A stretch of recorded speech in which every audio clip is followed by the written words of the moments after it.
covers because it's.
It is I, the ultimate Kahuna. Welcome to the Iron Seas, ladies and gentlemen. Anyway, I am joined, of course, by my co-host, Mr. A.C Pritchard, yes, my co-host and co-captain, the man with the tats and previously the tits. Now, this week we are joined by Mr. Michael Harris, or as we call him, Manthony Harris. Welcome, my friend. How are you doing, Yeti Emperor? I am doing okay. Absolutely. Ayo, of course, the resident bone tooth carving screensaw artist of the Iron Seas. Animation Overload. How you be, good sir?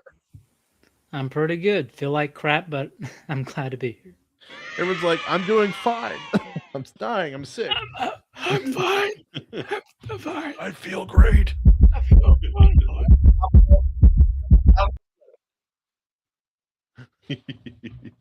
All right, but yeah, this week we decided to go back into the past. A film that definitely was not trying to copy the success of Star Wars in any way. 1984's The Ice Pirates. Now, upon watching this film, I didn't think I'd ever seen it before. I still don't think I have, but I do think I saw maybe a scene from when I was a child. Must have been on TV at a relative's house at some point. What a movie. Like I commented earlier at AO's prompting, this movie was, well, it had, I mean, yeah, no, it was a movie for sure.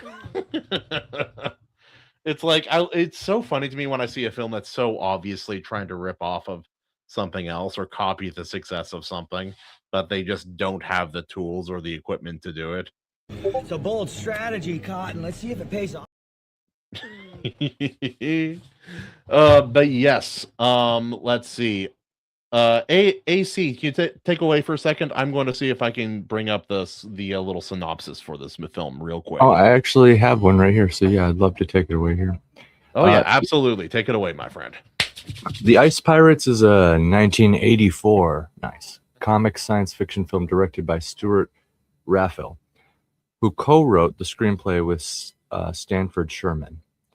It's often described as a campy, schlocky space adventure that's a derivative of Star Wars with elements of Mad Max and Alien thrown in. It features over-the-top humor, malfunctioning robots, and bizarre concepts like space herpes and time dilation. The movie has gained cult following for its self-awareness, silliness, and B-movie charm, though it doesn't take itself too seriously. Yeah, no, that about covers it, man. I was like, why is this mad? This is like you guys remember that movie Evolution? with Sean William Scott that came out in the early 2000s. With the alien that kept evolving. Yeah, well, the alien. Yeah, that was a movie too. Yep. I think that movie's a bit funnier because I think it leans into its humor a little bit more purposefully. But this movie gave me a similar vibe as that humor-wise. That and then like it's trying to be Star Wars, and it's also trying to be a swashbuckling like Robin Hood adventure. There's a lot going on with this movie. Michael Harris, how did you first encounter this film? I heard about it like a year or two ago, and people were saying it was like one of their favorite bad movies. So like I skimmed it then, and so like I was familiar with it, but not like fully familiar with it because I only skimmed it then. Yeah. It was definitely a movie. That's what I'll say.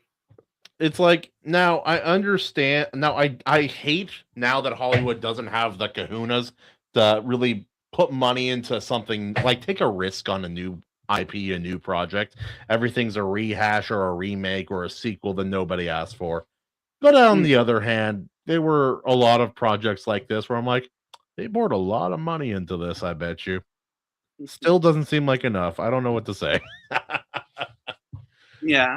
Oh, everything from the castration. The setup is the problem with it is like it's like 3 or 4 different movies, and it can't decide what it is, and it doesn't have the good set design for any of the movies.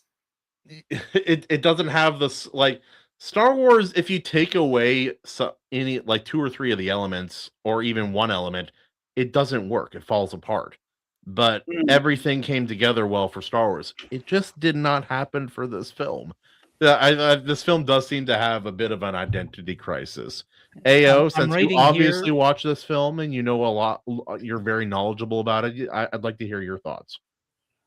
It says the budget was $9 million and it made $14 million. Well, that's something. Like, it made money, which is like back then. I don't think like what was their marketing budget? Like 2 pizzas and a piece of dental floss. I mean, I don't know. It's probably fine. Also, the guy, the red guy on the left, like that character, the way he looked, I'm like, is this where like the cursed, like chubby like Vice President Vance, like me? I thought the same thing. Okay, thank you. I can't be the only one who saw. I'm like, that looks like the meme version of the VP. That's really weird. I wonder if that's where that came from. It makes me think of the Baron from Dune. Oh yeah. Like minus the facial hair, but yeah. What I was kind of surprised by was like how some big names were just backup actors in this. Yeah. You had Ron Perlman, which was like, Perlman, sure, why not? And both of them were just like backup big characters in this movie. This movie's old enough. Ron Perlman wasn't really a big name yet. Not yet. Not at that time. He wasn't a TV show back at that time. What was it called? It was some sort of like fantasy thing, but it was like in the sewers of modern day, like, so it was like urban fantasy. Oh, what was it? He was in costume, like full body, full makeup, the whole thing. Oh, like, was that the Beauty and the Beast one? Yeah, that Beauty and the Beast one where it's a TV show and he's in the sewers. Hey, look that up. Find an image of that. It's pretty funny. But yeah, 1980. I will look for you. I will find you. There you go. What were you saying, Anthony? I didn't say anything. Oh, okay. But yeah, so is this a movie you would want to watch again? I don't know. It doesn't. It's a movie that I would watch with other people to make fun of. Like it would be like a good, how Mystery so bad Science it's good 2000 movie. It's like one that you riff on, but watching by myself, like for fun, I don't know about that. I agree with you. This is the kind of movie you might watch with a couple of buddies. Oh my lord. There is that image. I'm going to pull that up real quick because Fantastic. Let's see here. Zoom, share screen, and ta-da! Oh, there we go. Yeah, look at that. That's Ron Perlman in all his glory. Holy crap! Oh, the hand. They didn't even do anything to it. The hand, yeah. Oh, no wonder he ended up getting stuck doing like creature feet. Like, no Man, wonder this he live got. action Thundercats is weird looking. I know it's a little That's what I was different. gonna I say. don't like his face. I don't like his I'm not going to face. say the first thing that came to my mind. I don't like his face. But yeah, no.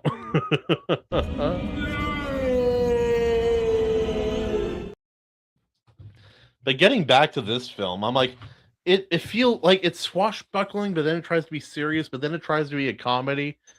Like, who was this director? What else has this man made? I'm kind of curious because it felt like this thing was just going every which direction. It couldn't.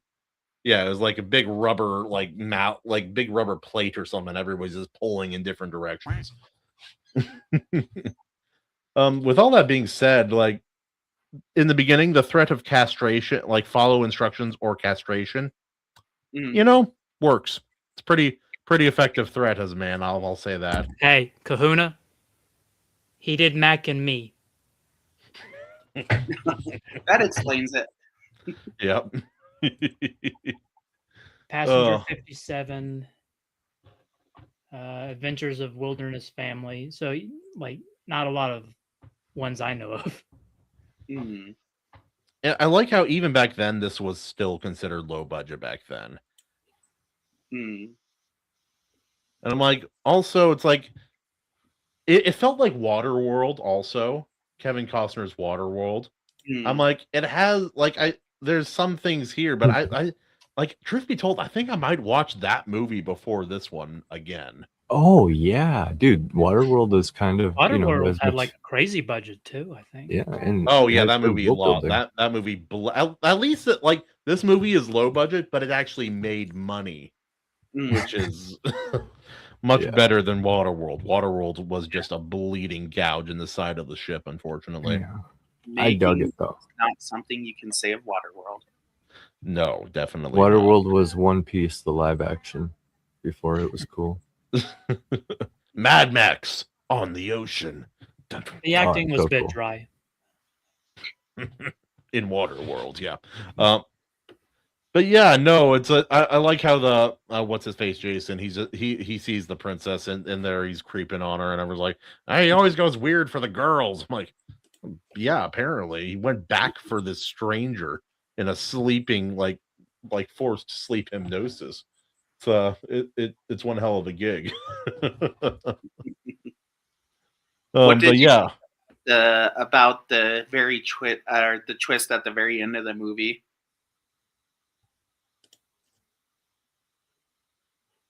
Sorry, what? I said, what did you guys think about the twist at the end of the movie, like the lost planet of the water? It's just Earth. Yeah. Yeah. I figured that might be it. I'm like, is this going to be? Oh yeah, sorry, AO, we ruined this movie for you. I can block it out. It's fine. Yeah, it's just Earth. I'm like, this is post Planet of the Apes, but I'm like, this is going to be one of those kind of situations. Like, get there. What alien world is? Oh, it's Earth. Oh no. Also, it's really hard with the kind of life forms that we are to make water the like rarest thing on the planet. I'm like, how does life exist without water? It doesn't really work. It doesn't make sense. Yeah, you can pull it out of the air. That's why there was so many robots there. Yep. Also, the robots aging. Super. I'm like, oh yeah, and then they get stuck in the time slip at the end that somehow reverses once they get out of it. Yeah. For some reason, I'm like, who wrote this movie?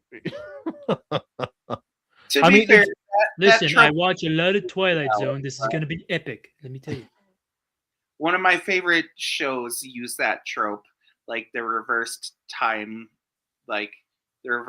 skip. But the difference with that is they kept them like they had the knowledge in their heads. So even though they aged and then de-aged. They kept like their memories, which is how you should do it.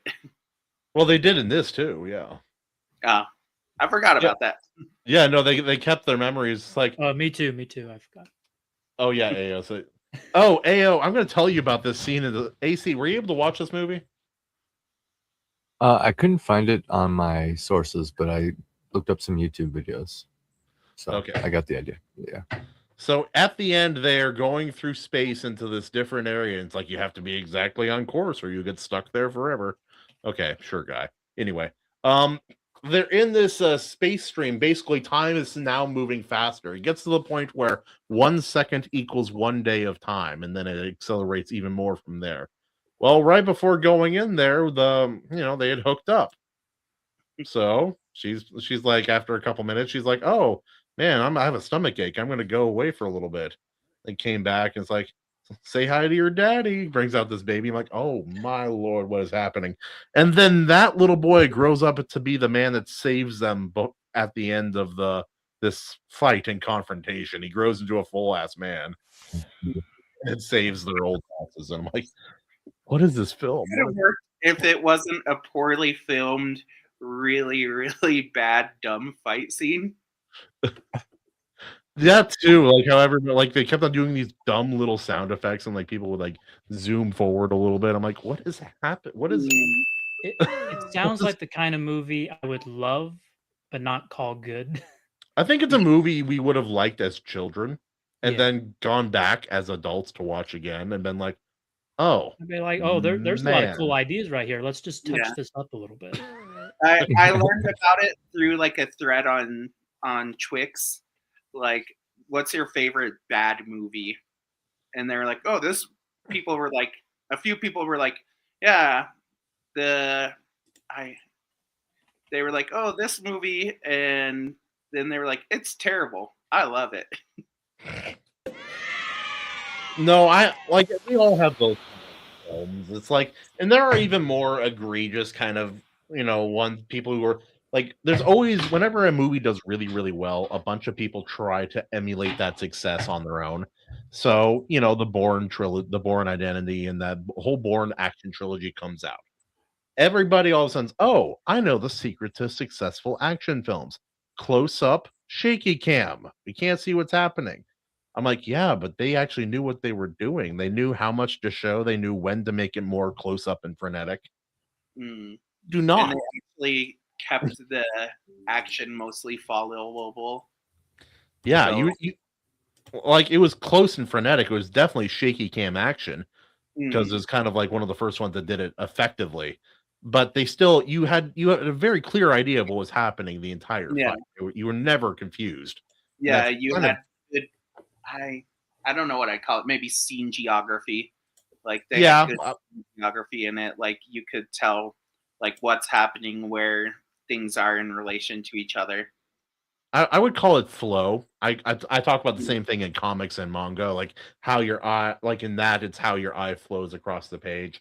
And with this, it's like how your eye travels with the camera in perspective, and how much your brain has to compensate for poorly directed choices. Luckily, in the Bourne movies, that's all fixed. But again, afterwards, everybody's like, "Oh, we're just gonna have shaky cam action," and that's how it is for the next 15 years. Thank you, Hollywood.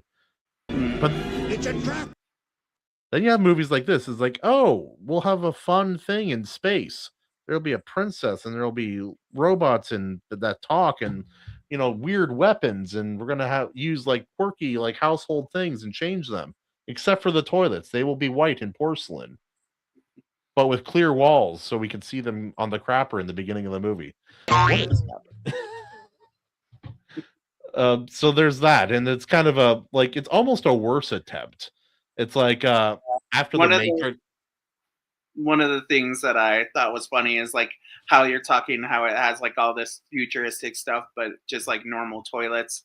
There's also like they had this gag about taking Tylenol. I'm like, you guys have Tylenol in space, and Earth is like the final destination.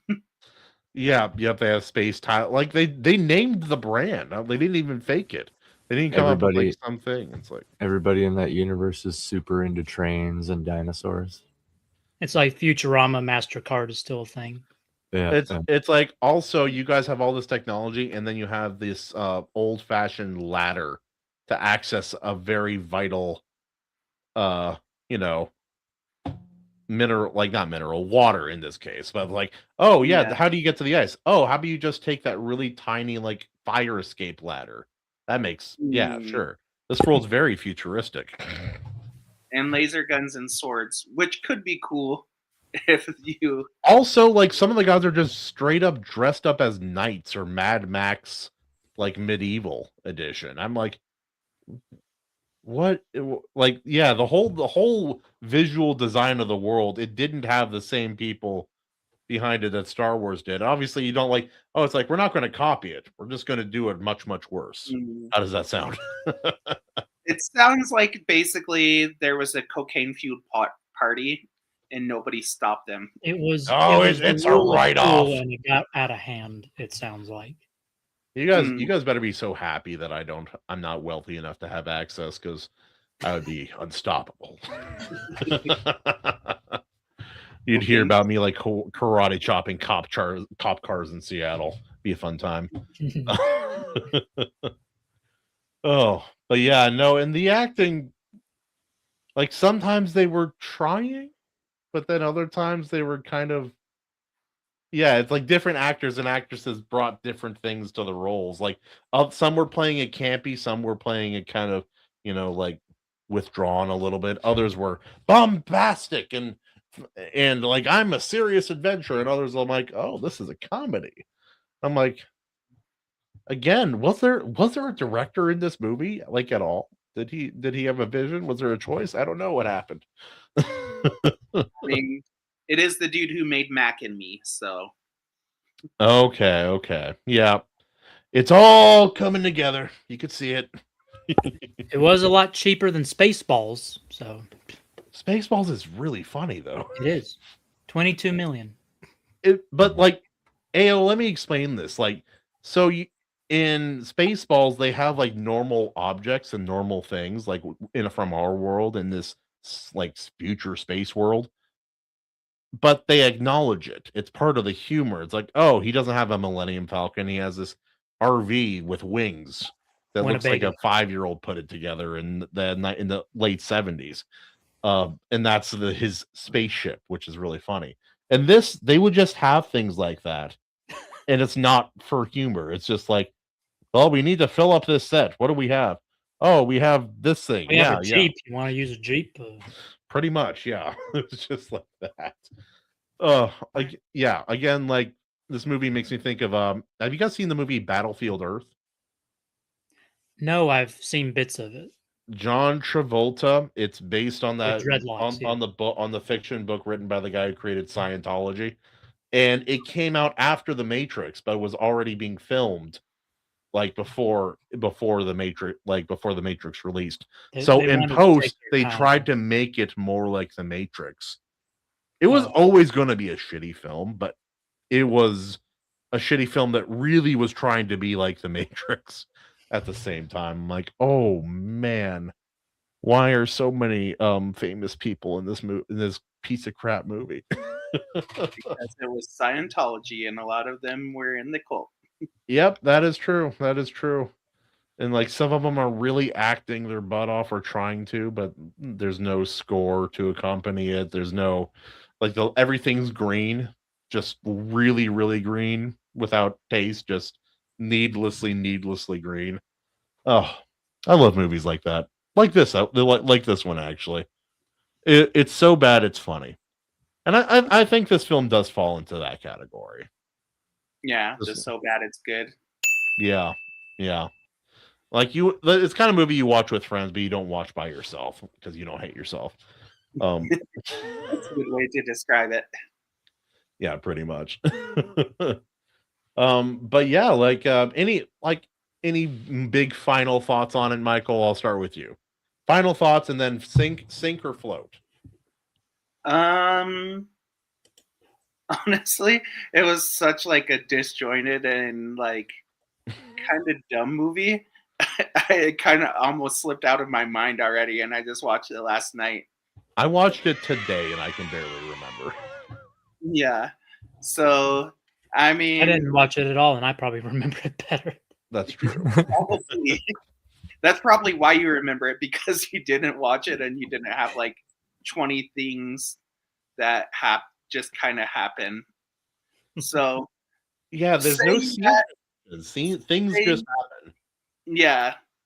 Saying that though, I would give it a barely float, because it's like a great movie for like when you're with the bros and you just throw something on in the background and like you're playing poker or something and you're half paying attention and you are just like cracking each other up, making fun of the movie. So it's like a great super dumb bro movie, if that makes sense. I always call those what do you call them? Like a college group. Like, what do you call them? Like, why am I forgetting the name? I don't know. Improv group? Male version of sorority. Fraternity. Yeah, fraternity. It's a frat bro movie. That's how I view this. It's like get drunk with your fellas, have a fun time. Like you said, play poker, do cards, something, and then just have this crappy movie on in the background. It's perfect for that. Yeah, I give it points for some slight innovation by being willing to color outside the lines, so to speak, on some topics and go for it. But ultimately, I'm gonna have to give her a sink. I think it's mostly a sinker. It might bob to the surface once in a blue moon, but overall a sink in my opinion. AO, based on your very thorough watch of this movie, that definitely happened. Any thoughts based on what we've said? I have a soft spot for low budget, attempts as a aspiring filmmaker myself. Yeah. So I can appreciate it even just on that level. I can appreciate some things. We'll see. Wait, are we deadlocked? Are we we kind of are. Yeah. But we must make the choice. We might need Chad to weigh in, or Katie. Fine, I'll break the tie. We can do rock, paper, scissors. We could, yeah. All right, go for it. I'll tell you what. Michael, you versus me. Yeah, animation will tell you what he gets. Rock,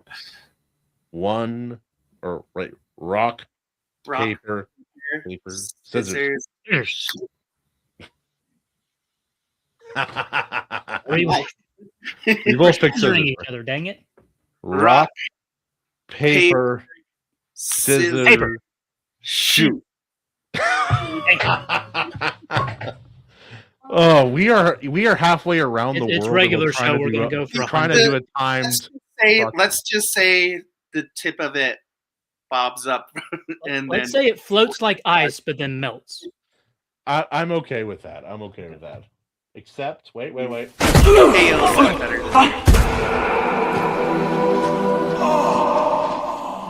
Tuesday nights know where I'll be. I have the power. You cannot dictate my destiny. I am the captain of my ship. Anyway, my brother, my king.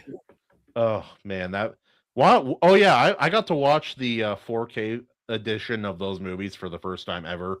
For my birthday, I got to watch each extended movie in theaters, one every night for 3 nights in a row. Nice. Holy smokes, dude. I didn't think it would make that big of a difference. It did. I saw details. They must have done something with the audio too, because I heard things I had never heard before. Like, and I noticed many, many details that were just never noticed. I'm like, it made me appreciate this perfect trilogy even more than I already did.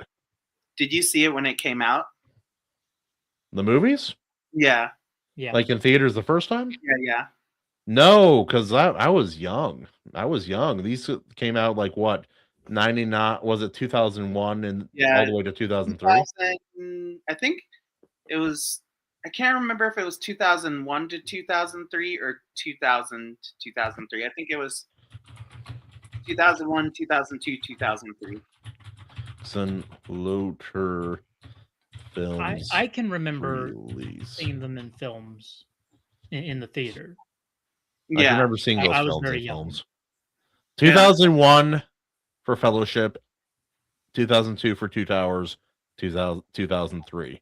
I was okay, what, yeah, yeah. And almost on Like, the same those day weren't too. my first movies I saw in theaters, but it was up there. It was like one of the first. One of But the early movies. I watched like, dude, multiple the times. Balrog on the big screen. Holy crap! That was The Balrog was one of the earliest things because I saw a trailer for the movie way before they, because they had filmed they had finished editing a 30-minute version of the movie, just the Moria sequence, for a film festival. And so I saw, like, way before they released the first movie, I saw a trailer, or I saw part of it on a TV, and that Balrog scared the crap out of me because it was like, I'm vintage 94, so I was like maybe 6 or 5 when I first saw that little clip. I saw the Balrog, I'm like, that's a demon. Yeah, that's a demon. I'm scared. Yeah, I was scared. I ran. I looked for my mom, man. I was scared of that. Yeah, I think I was 15 when it came out. So, like, see, that's such a prime age to see something Yeah. like that, though. That's great. no, I was 14. But yeah, because I read Lord of the Rings for the first time when I was like 11 or 12, and and then I had already read this series like 3 times by the time the movies came out, and so Yeah, it was yeah. perfect. We had like a friend who she made us elven cloaks. That's And sick, dude. I know a lot of families who did that. I know whole family because I'm part of like a space herpes. Yes, 100% sure. Why not? Oh, AO, the space herpes were these little sentient creatures that hopped off of the body and were running around the ship like a little baby xenomorph. Mhm. I wish I was joking. I believe you. That's from eggs too. The Al- weird thing also- is, I can probably picture it. Michael, did they ever address this? Because they killed the space herpes when they were in the time stream, but when all of that got reversed, Nope. So now Earth has space herpes. yeah, the space herpes would technically be alive again. Oh man. Ice Pirates And, 2. like, all it did was bite somebody once. And Space nothing else herpes, John, that's what we're talking about. Oh man, Yeah, John, you still haven't read Echoes of Memories, you stinking space herpes. You are a space herpes on mankind, John. Love And you. then Space Cold Story right over here. She's a space sword swallower, as we say around here. Anyway, but yeah, no, I keep on. I hate to do it. I keep on talking about the 4K edition. Of like, did you know that the metal glove that Sauron had little intricate like swirl designs in it? Nope. In the I glove, believe it. I didn't notice. Well, I didn't never seen the 4K, but apparently it was always there. It was just the camera didn't pick it up. And In the behind the scenes, you can see like all these like little details and stuff when they're like putting all the costumes by hand together, and it's yeah, really cool. That's one thing I think I've never seen anything come close to Lord of the Rings with is the costuming. Like, because in Lord of the Yeah. Rings, it's the only one I've seen where it doesn't look too dingy, like too dirty, and it doesn't look too clean. It looks like they actually have worn the clothes for a long time, but yeah. like launder them Yeah, and like But made the their world own is swords for it, not like they had a gray forge and brown. It's still right there. colorful. on set. Because a Yeah, lot of like- time, like if you have really like worn in costumes, the world also looks like it's been worn for 4 weeks without showering. And Yeah, exactly. It's either just like all mud, all dirt, and just dirty, or it's like, oh, you can tell these came from costuming yesterday. and nobody's They're- ever. It's a balancing act, right? Because like even ancient people, they preferred to not be muddy and dingy. Yeah, and it's also Sorry, go ahead. yeah. At least during the medieval times that inspired it, like they were super cleanly, like in like medieval Europe, they were obsessed with cleanliness. But it's also, their clothes aren't gonna look like they were made yesterday, which, Wheel of Time, all those, you just watch like 5 seconds and you're like, dude, they just got these clothes from off the. They got them back from the dry cleaner. Yeah. Yeah, they just got off the rack. Medieval I'm dry like, cleaner. man, these are some really well-dressed farmers. Yep. I haven't finished the series. I got this started from Wheel of Ye Old Time, Navy. but I have avoided watching the show. Yeah. Everyone's like, oh yeah, season 3 is good. I'm like, so I have to watch 2 shitty seasons to get to anything reasonably okay? No, sorry. I haven't seen any of it. I watched the first season and most of the second season, and I was like, yeah. I just don't care enough to bother anymore. I don't hate myself enough. Like if I start bowling, I'll probably start doing this. No, and that's part of the thing too. It's like with the casting for the Wheel of Time. It's like the village where Rand is from. Everybody, like, it's all this diversity. I'm like, I'm like, I've read the books. They thought he was weird because he had red hair. They thought that was exotic. Yeah. And so this very remote, isolationist village in the mountains, like far away from civilization and large cities, is the most diverse place on the planet. Yep. It's kind of like how they did with like Rings of Power too. Basically, the Rangs Lord of the Rings has different ethnicities in it. Like you watch Return of the King, you could have done a show about the Easterlings. You don't need black dwarves. Like it's in the source material, but you ruin the. And same with Wheel of Time. We can do Fresh Prince of Mordor right over here. Yo, Jason, how's it going, man? Thanks for popping in. Yeah, I love making fun of ice herpes. That was fun. Space herpes. Oh, this was a movie. I didn't watch it as a child. I don't have any nostalgia for it. Here. I think I would probably like it if I did have nostalgia for it. This, to me, it was just like, yeah, this would be a fun movie to make fun of with the bros. Yeah. Like the castration scene. Everyone's all afraid. They're just naked on a conveyor belt. It looks really silly. It's like this giant hammer coming down. Like that would never work. Yeah. Like you'll crush your legs. It's just like this steel trap that just jumps. And then like as soon as they get through, she's not whispering. She's just saying, next time, if you don't do your duty, well, I'll do it for real. I'm like, they can hear you, lady. Yeah. This would only work with one person if you're not whispering it. You got to hit the nail on the head. Also, like the person in front of you isn't screaming. Yeah, this is such a silly scene. Maybe he's a eunuch. I don't know. Walk off to your job. Yeah. This is Sparta!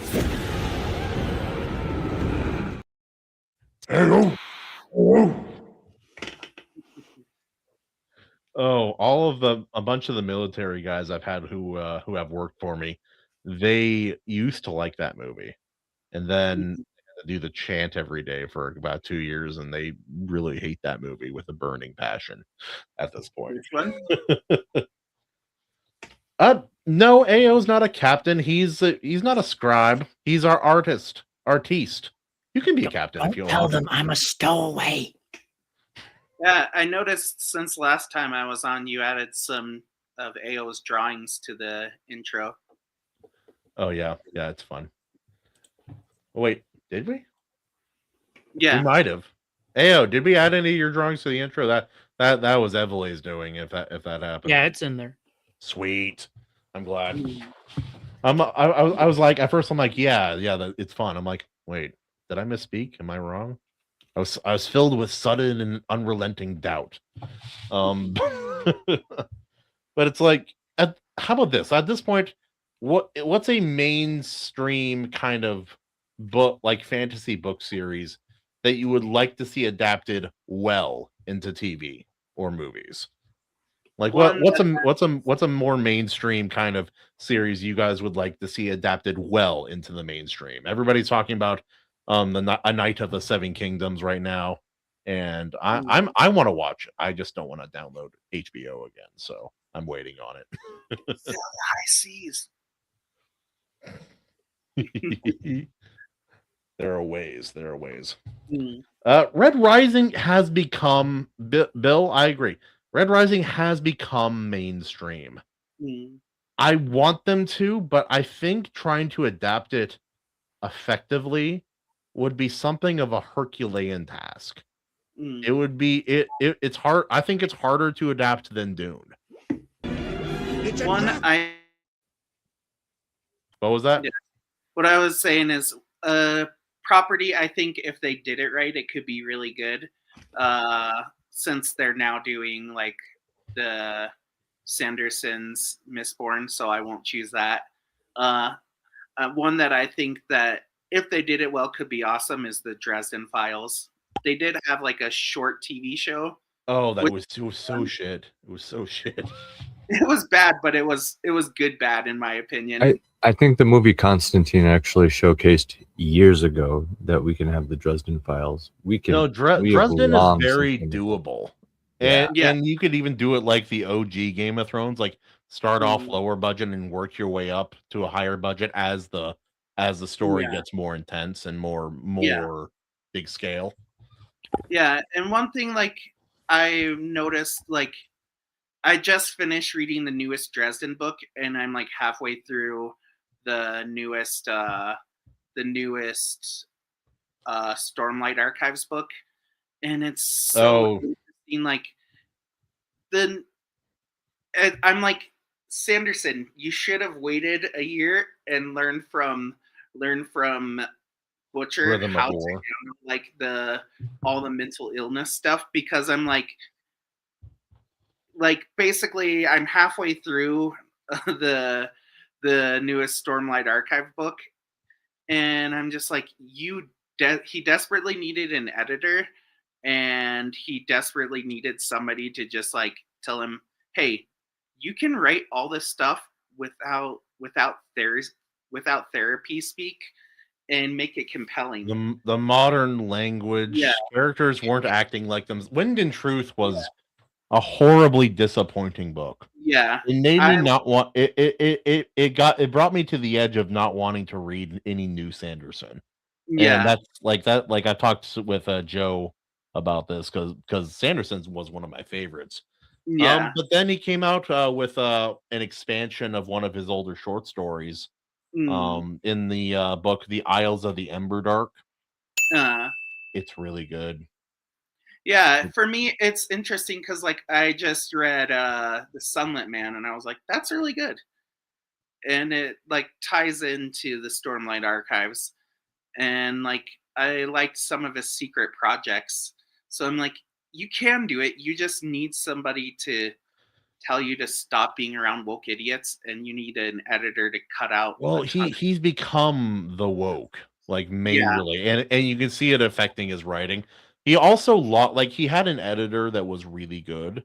He was woke, but he was a very good editor, and he lost him at a certain point in the books, and you could see exactly when. It was like in the beginning of his work on book 4 of the Stormlight Archive, and that editor and him parted ways, and they don't work. He doesn't work for him anymore. I'm like, you can tell there's a big difference. It feels like, I know it's a big company. There's a lot going on. It does feel like to me like there's too many cooks in the kitchen. Yeah. And it's so interesting because like if you look at the newest Dresden Files, it deals with so many of the same things, but it does it in a really compelling, really good way. And it's also like almost anti-therapy speak, it's like how people naturally heal. Where he's like not saying, you know, all this therapy stuff. It's like, hey, you've been through hell and you have to take time. You just keep moving forward step by step and forgive yourself for things you couldn't control. I do think I have a bit of a theory about why we've had some problems with. It's not the only problem, but I think it's a problem that he's encountered with Stormlight specifically. It's too many words.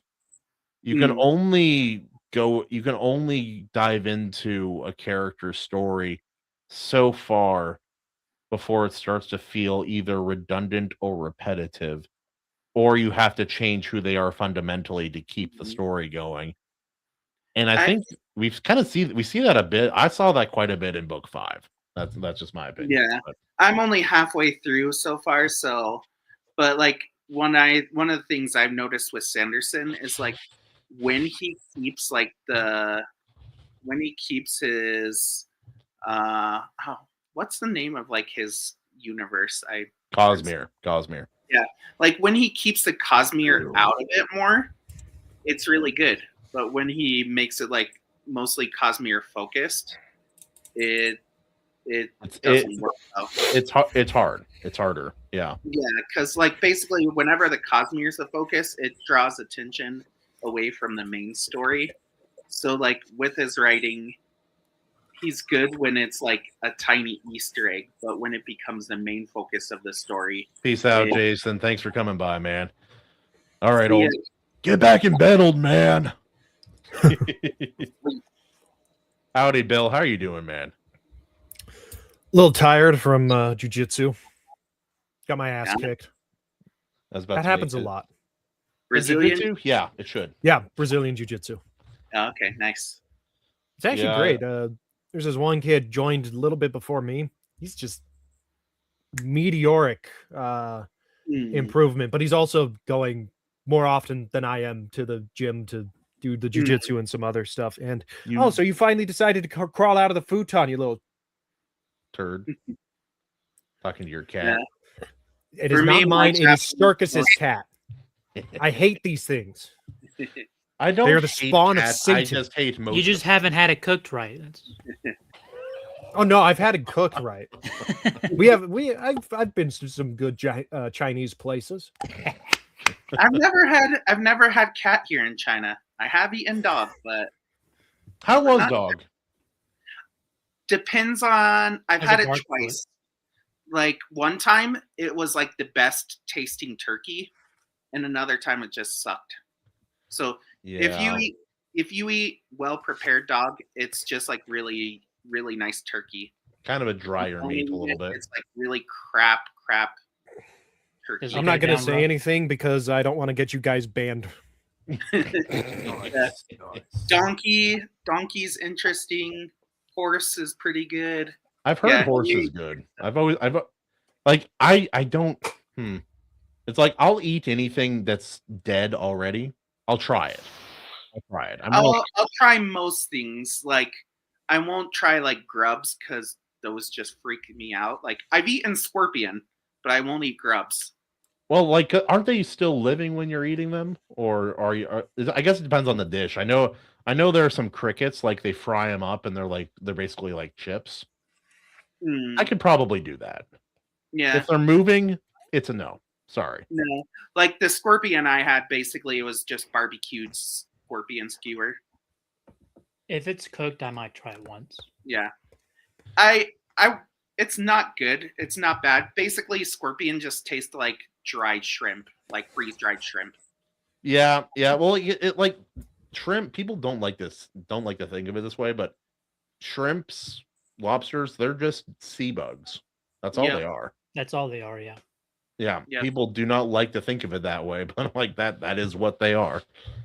Like they're invertebrates, they have the shell. Yeah.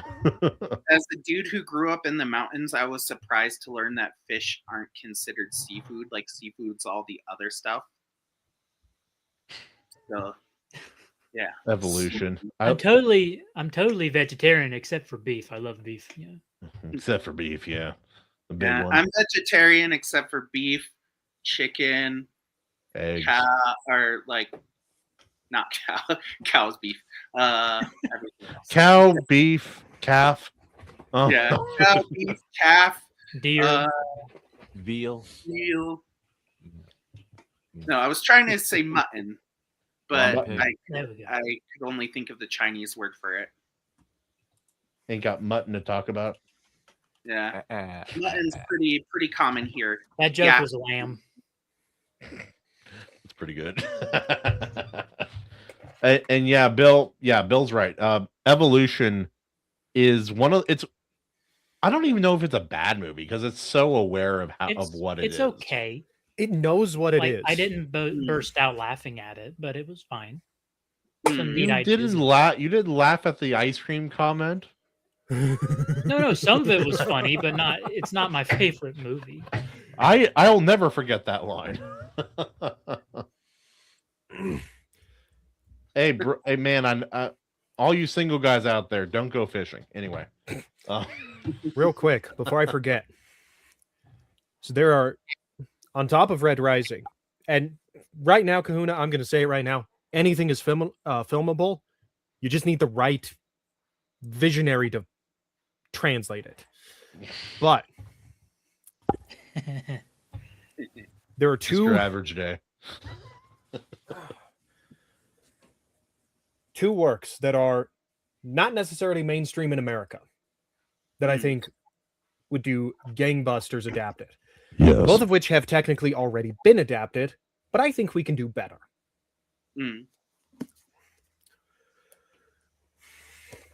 What is that one? Damn light. Okay. Roadside Picnic by the Strugatsky brothers.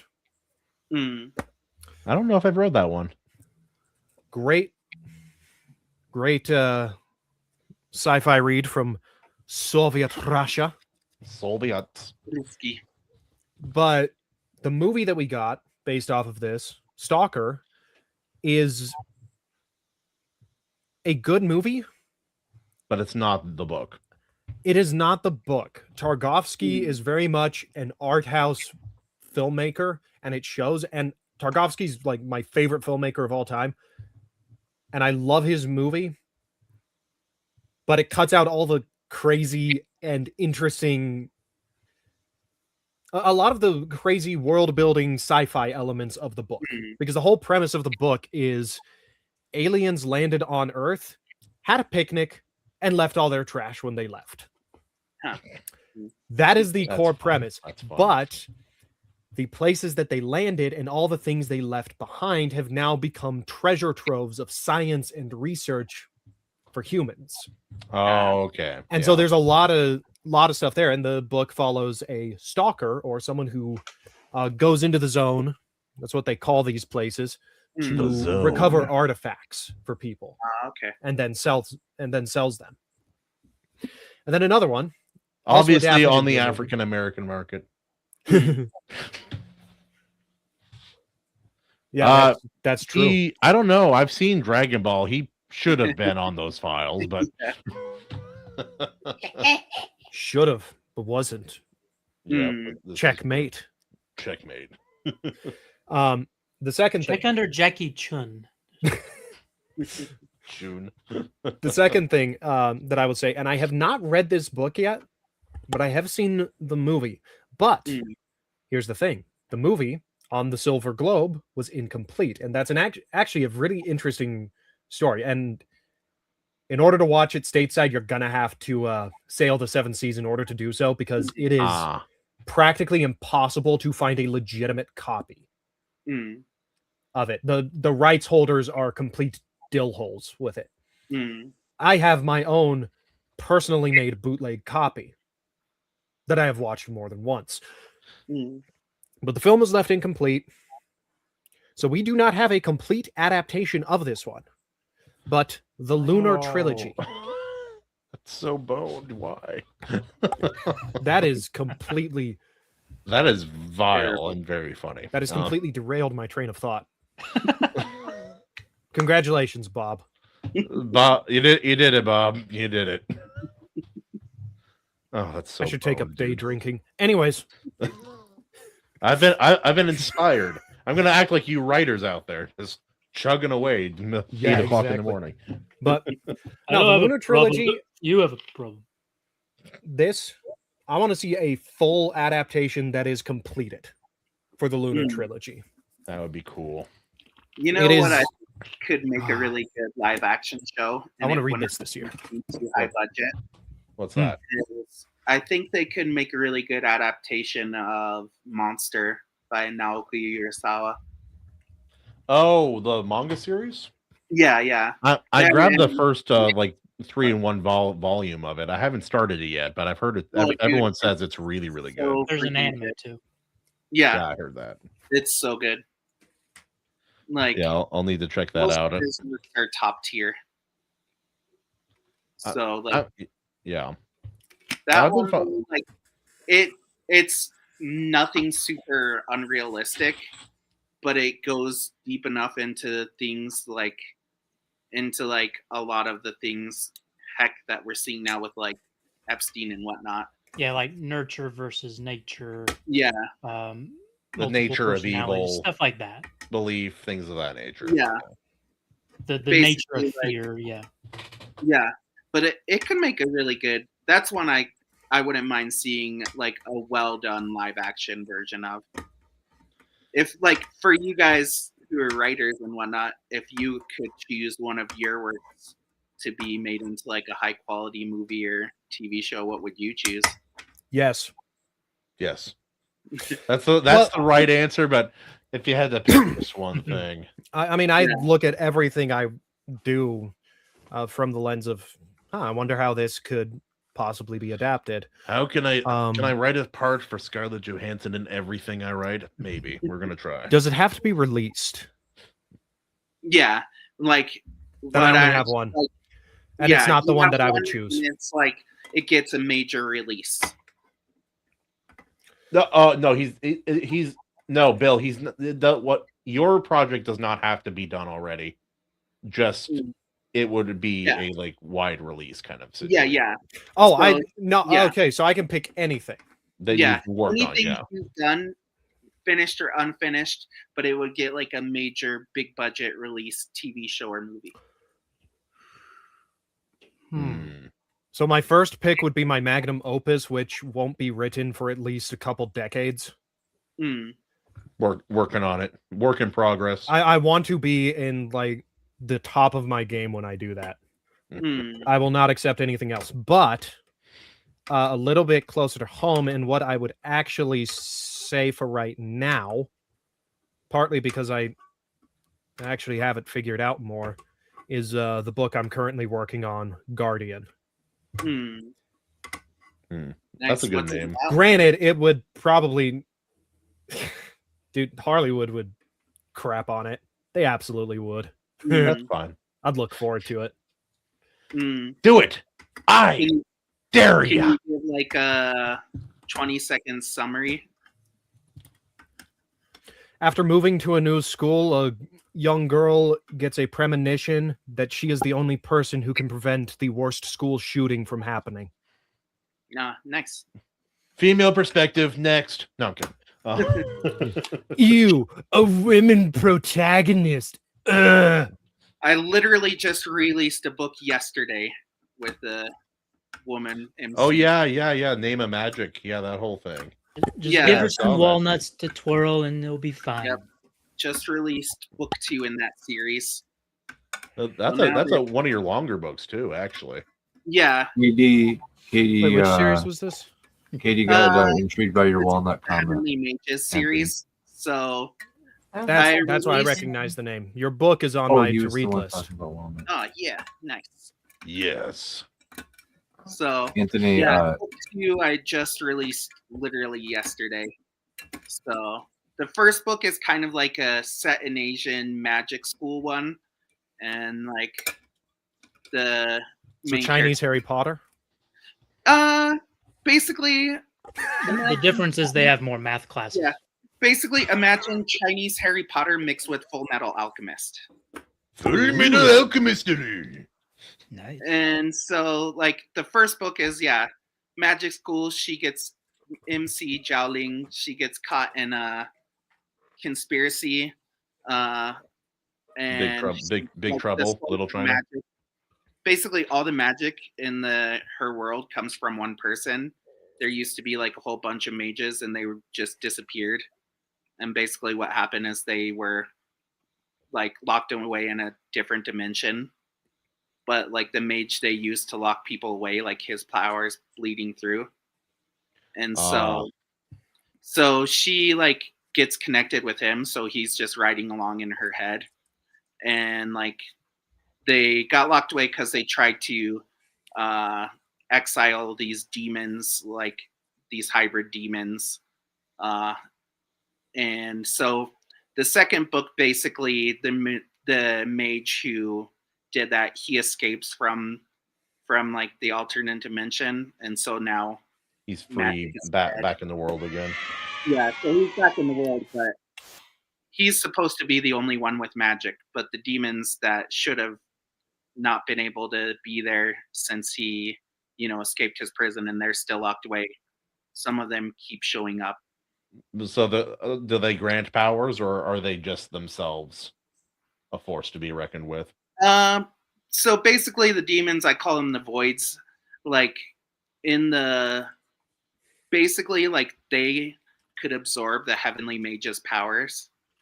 So like the ancient mages who were lost, like if they touch the mages, they could absorb their powers. Yeah.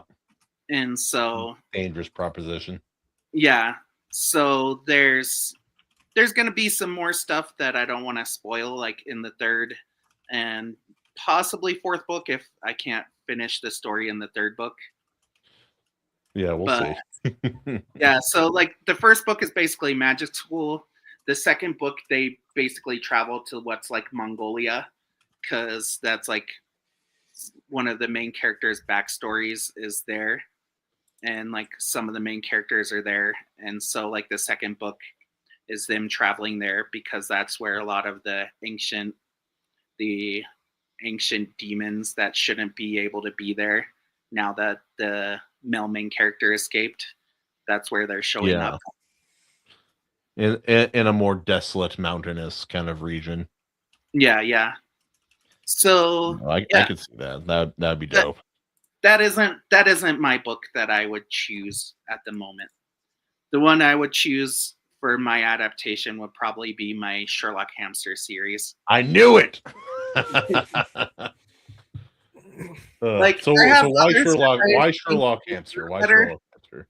Because I think kids need good, fun, like hard-boiled detective stories to get them into detectives and get them just like. Kids need good detective stories with stakes that are fun and kid friendly. It's tough because if it has stakes, it's hard. Like if it's a detective story and it has stakes, it's usually not kid appropriate, which is part of like I'd love for my kids to watch the Apothecary Diaries, and it's like it's mostly fine, but then they talk about like prostitution and venereal diseases, and I'm like, they're a little young. Yeah, let's maybe not that part for now. Yeah. I don't have prostitution and venereal diseases in Sherlock Hamster, so you're okay. Well, by George, by golly, you should have more venereal diseases in your kids' books, Michael Harris. Anyway, welcome, Jarrod. Talking about venereal diseases in kids' books. How are you doing? Well, this is my kind of conversation to drop in on. So were you able to watch the film? We've kind of already wrapped that up, but were you able to watch the film? Oh yeah.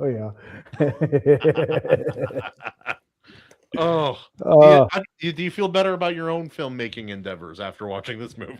Oh yeah.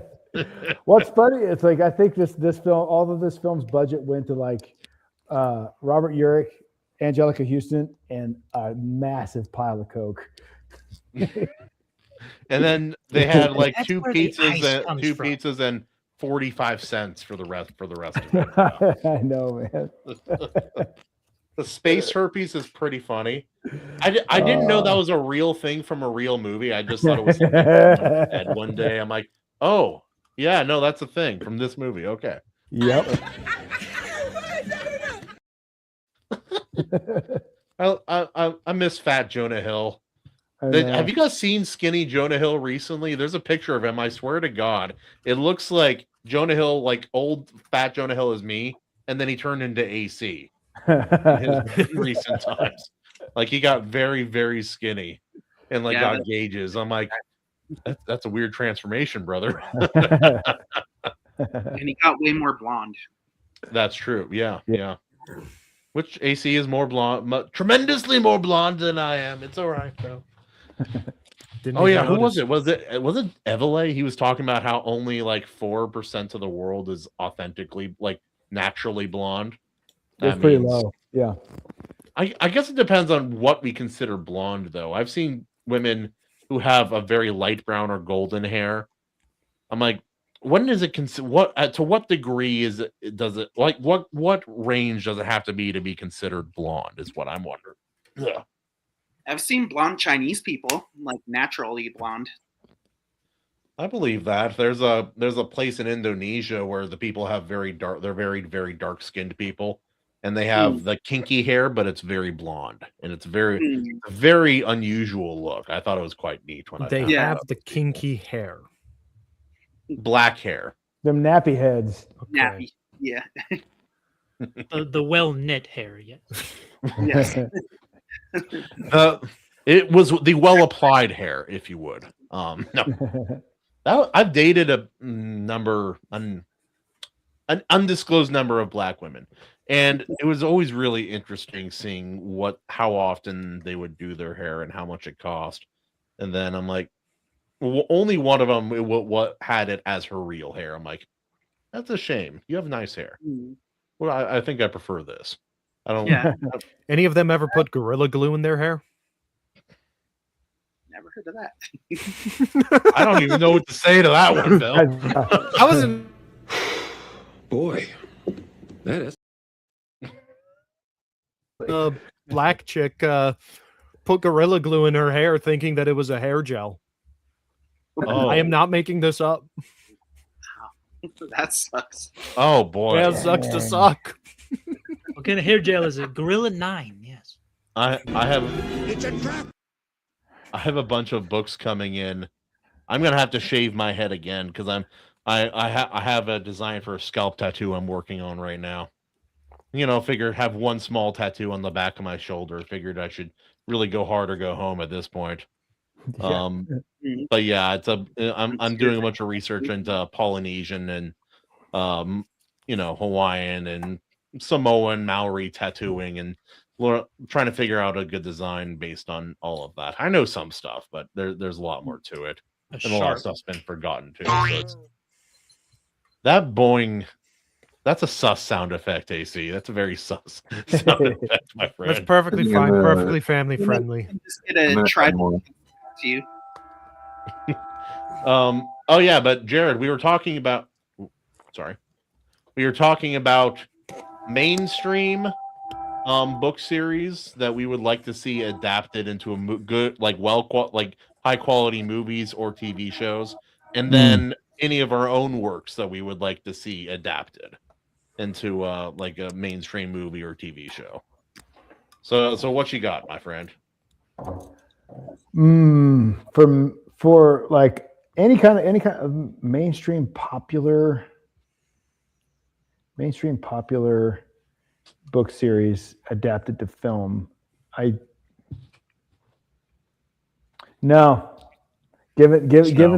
just leave it alone. Just like with the current state of things. Like that's how we specified a well adapted version. It's like morality clause. There you go. Yes. Essentially, yeah. Go ahead. I think the Dark Tower, like Stephen King's Dark Tower series, done better. Like I wanted to really like the movie. It was okay. It's just okay, but like that series, I think lends itself to a film adaptation pretty well. It's a really unusual series, but I think they could. Yeah. I think with the right director, the right actors, you could really capture that. It's I like think so. I really like Idris Elba as an actor. But for a couple plot related reasons, he can't be black. Mm, If you've read the yeah. books, there's a very, very black lady later who is very racist to him because he's white and for no other reason. Well, What, Like, it's what, black convenient. women It's, can't be racist? Hmm? well, Trying to tell her what to do? it's convenient in today's culture, in today's climate, because they could just race swap the black lady, and then it's perfect. Because then you've got Just- dual purpose victimhood. Just dye his hair blonde, and then she can make fun of that. if you guys had to Just make pick it, oh sorry, her go ahead. white. That's what they would do. Oh yeah. Like, let's think about that though, because who here has read the Dark Tower series? I've read a little bit, but not all of it. I haven't read the whole thing. It's a pretty long series. Yeah. Bill, have you read any of the Dark Tower series? No. I thought your screen was frozen for a I second. did too. He sat so You were still. so Dude. still, just like Dude, he was like a cat, like getting ready, like just watching a mouse. It's like I'm ready. Fed's got him. I was debating on how I wanted to respond, whether I wanted to say just no or be more disappointing to all of you and say, I've seen the movie. It was the SpongeBob meme, them just running around seen in the there. movie. I was gonna say I would love to see either a studio commit to this, or like a company like HBO or Netflix or whatever. But the caveat is that this is going to be as accurate as the Lord of the Rings movies, so it doesn't have to be perfect. But ideally, I'd like to see it accurate. Adaptation. Right? It doesn't have to be perfect, but I'd like to see it accurate. But my idea is basically you just go through the Lovecraft catalog and you make accurate adaptations of everything. Just I'd boom, like boom, to boom, see knock it out. like the Bone series by Jeff Smith, comic series. Yes. Mm, Bone I is haven't so read good. that one Bone yet. kicks ass. It has wonderful art, nice character designs, a lot of world building. It'd make a good show, Mm. assuming I- they freaking did it right. I am not familiar with that. That's Yeah, look it up. Good read. I got the whole thing over here on my shelf. I've read a Me few too. volumes, but it's been probably 15 years.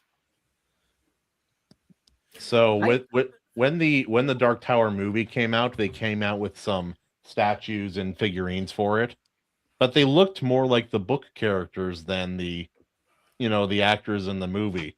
So this Yeah. is the man in black. This is their statue for the man in black from the gunslinger, and he normally has a crystal ball that he's holding there. But I'm like, yeah, this does not look like Matthew McConaughey at all. This looks much more like how I pictured the Yeah. book character.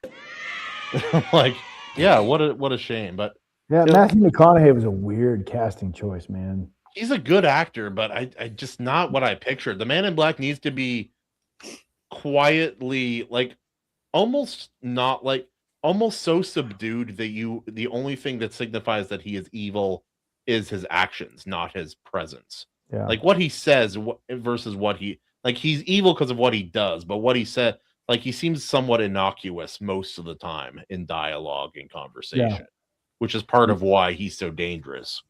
You know what? Another IP that they haven't tapped into yet, which I'm surprised. We've had all these ideologies and politics shoved down our throat for like the last couple decades or whatever, and they could have just picked up certain specific IPs.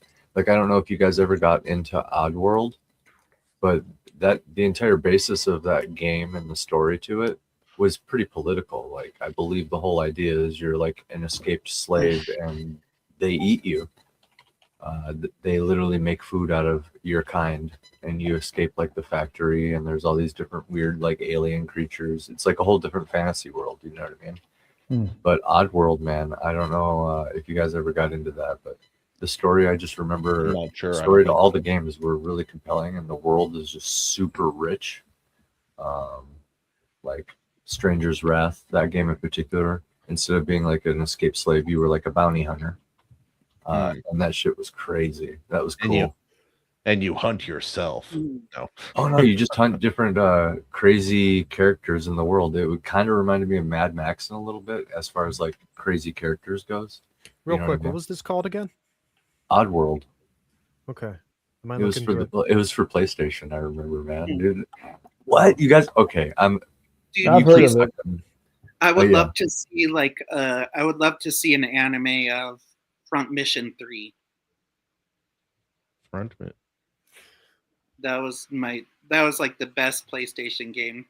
Basically, it's a turn-based RPG, but you have mechs, and like you can steal mechs, like you can shoot the pilots out of them and like steal mechs and like swap parts.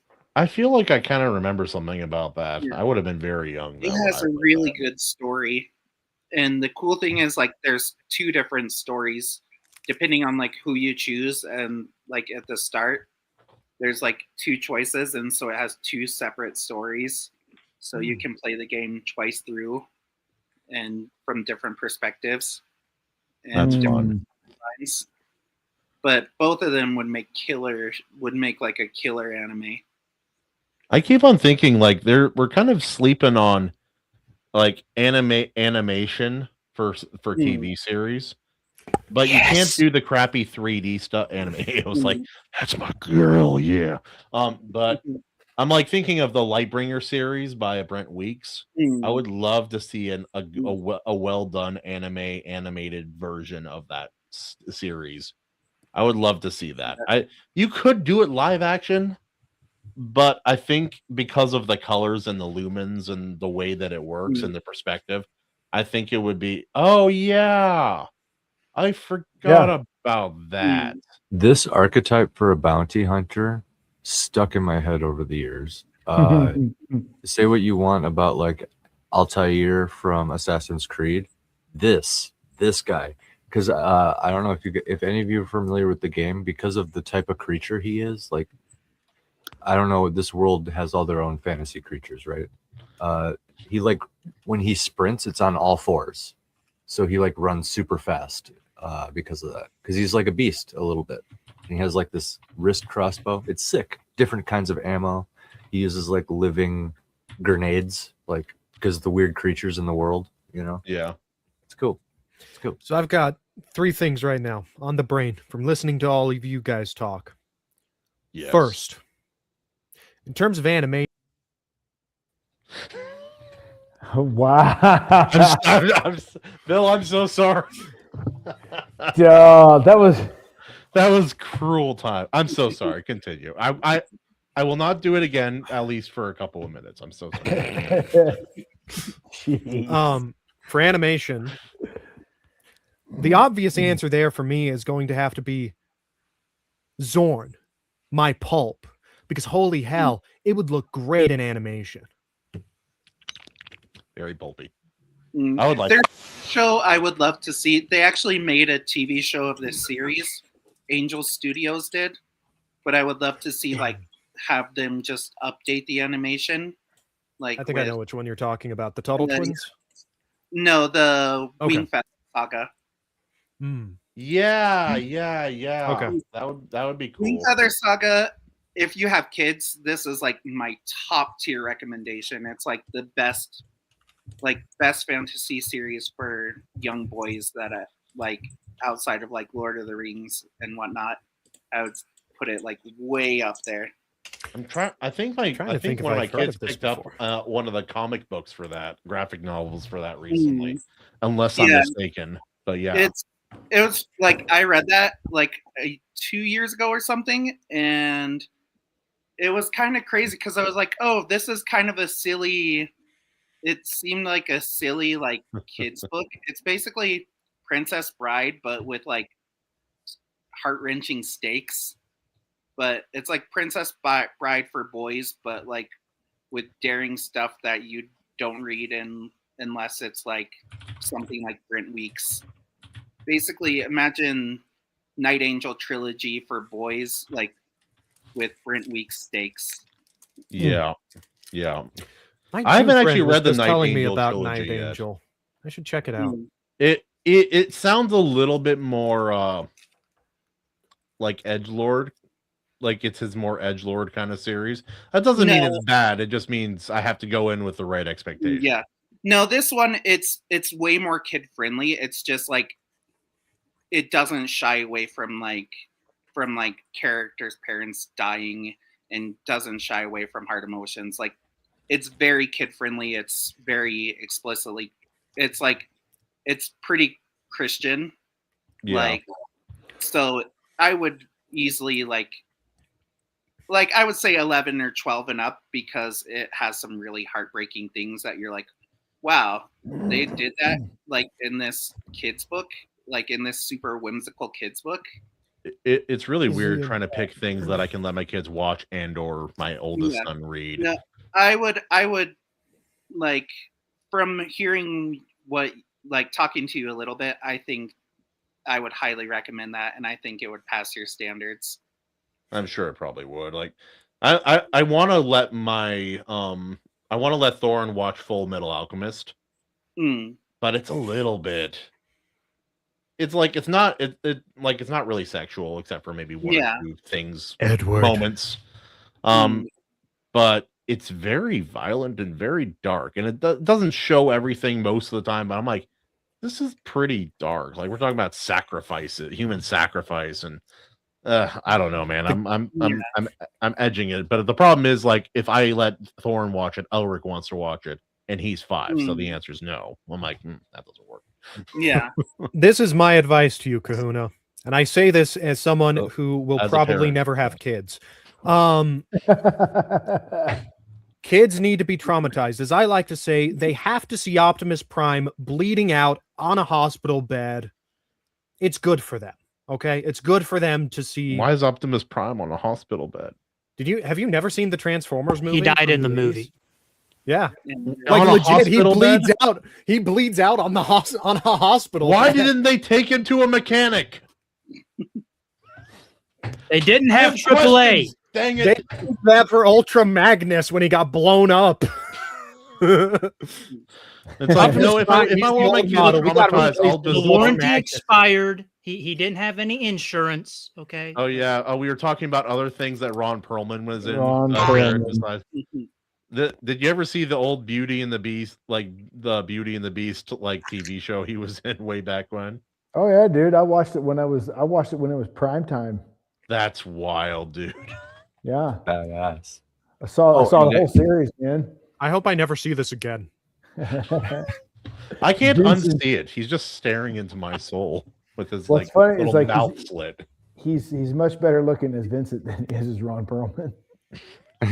That's probably true. That was always the joke. It was my mom always said that. It's like, he's so much better looking as Vincent than he is without his makeup. He's much better looking as the human lion. Yes. Oh. I was gonna say your question earlier. Bill made me reminded me of this. As entry level, like live action, I would like to see A Memory of Mortality or my full length novel, Promise of Starlight. Just because I feel like, as far as live action goes, those might be the easiest. A novel might be a little trickier because we're talking like pretty consistent, like several other fantasy races on screen at a time. But like with A Memory of Mortality, you might be able to like scooch by with some tricks.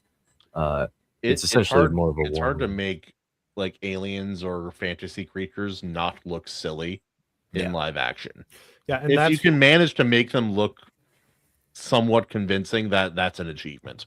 In animation, though, all day, it's pretty close. I'd like to see probably a Gift of Ghosts, or again my full length novel, because I put so much into that. But A Gift of Ghosts in particular, because the protagonist is like a reptilian, so you can get like that whole anime vibe in there, and there's like a lot of magic going on in that one.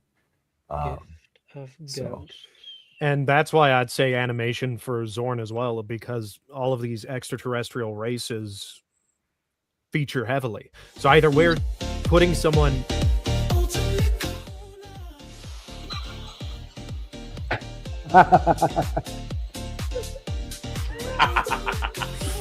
No one paid me this time. He just mentioned I still have my shirt on, and I cannot be invited on this show. It is much too cold in my house for me to take off my shirt. Oh, my friend. My radiator. You must dip into the cold water. You do it with your shirt off or your pants. I prefer my shirt. That's just me. This is your fault, Herman. I'll let you know.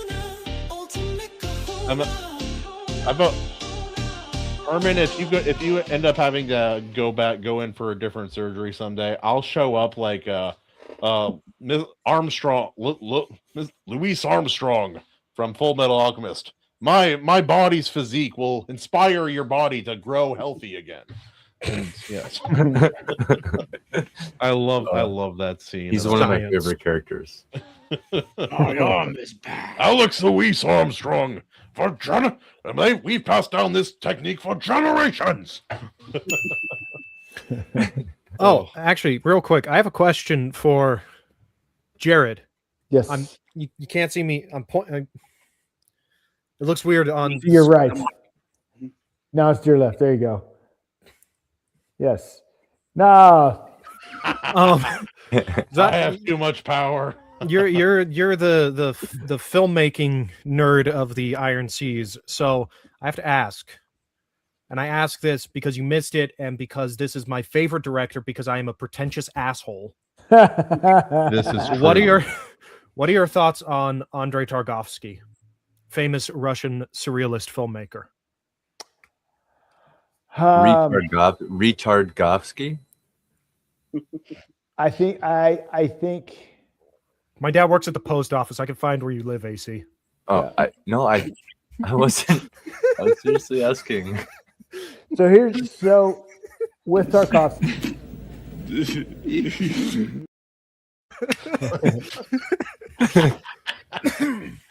Sorry. Your strength gives me strength. Actually, I think Tarkovsky is underappreciated in the West. He is finally a man of culture. Next, he's going to say the same thing about communism. Well, it just wasn't done right. Okay. he is a surrealist, and so like nothing he has is very accessible, and so I get that. I get that. And so like you've either got to be a nerd or a pretentious asshole, just really into film to appreciate it. Yeah. Okay.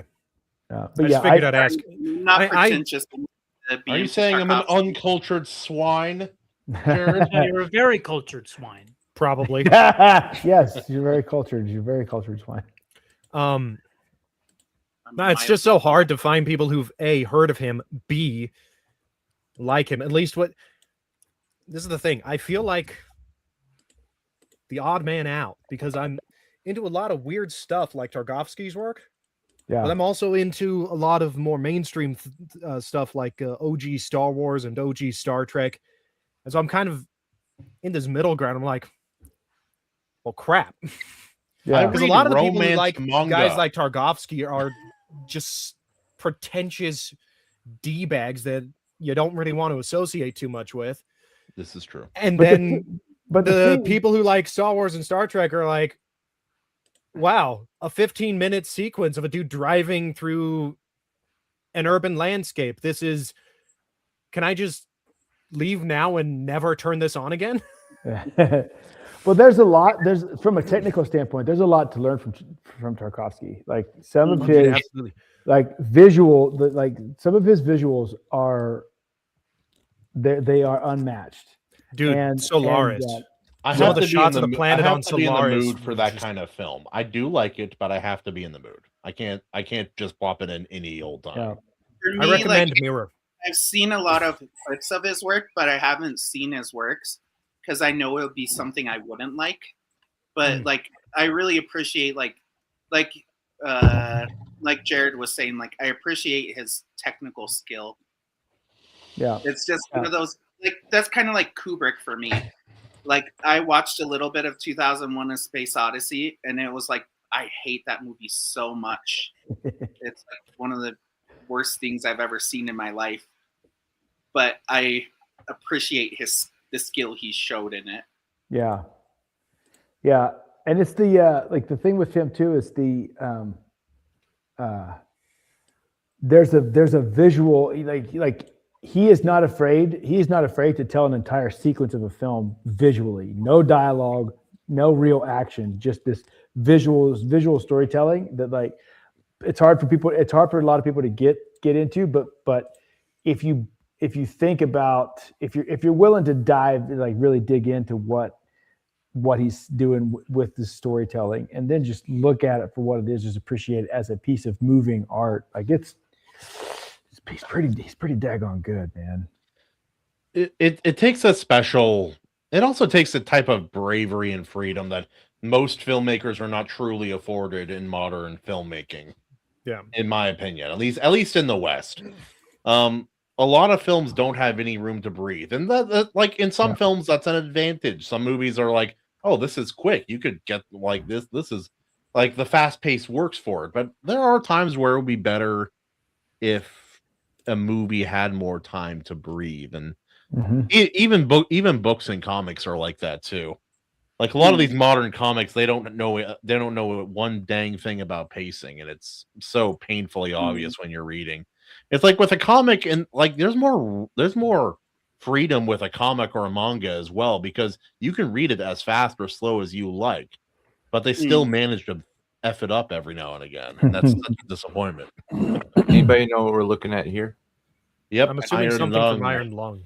Yep. Yeah, That's something exactly tells it. me when there's a movie that's from an indie who's also like a gamer, based on a game, like adapted from a game, and it gets like rave reviews, and it's the name of the movie is a combination of my band and my podcast, Iron Seas, Empty My Lungs, Iron Lung. It just kind of like Dad is like, you should review this, AC. Get your ass in there and do something. So I don't. Have any of us seen that movie yet? I haven't seen it yet. That's the Markiplier. Dude, I am made that movie. Really wanting to. The only question is, will my theater ever actually get it? Yeah, I know. Because it's low budget in small town Wyoming. Like, probably not. We'll probably get whatever slop is. Also, small town Idaho, right here, buddy. Yeah, I hear you. I'm basically in the Wyoming of China. Wyoming. Anyway, sorry. I'm so sorry.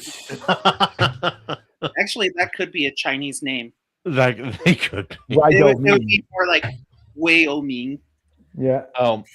I have a statement that is definitely not a bad thing and won't get me canceled. And I want your opinion, Michael, because it's not related to China necessarily, but it's in proximity. I don't like a lot of Korean names. I know I look into properties from different countries like China, Korea, Japan. I don't like the naming structure of a lot of Korean. I don't like how they name people, I guess. Or perhaps I just don't understand it. Do you have any opinions about that? You want to get canceled with me? I'm curious. I love this picture. I don't really have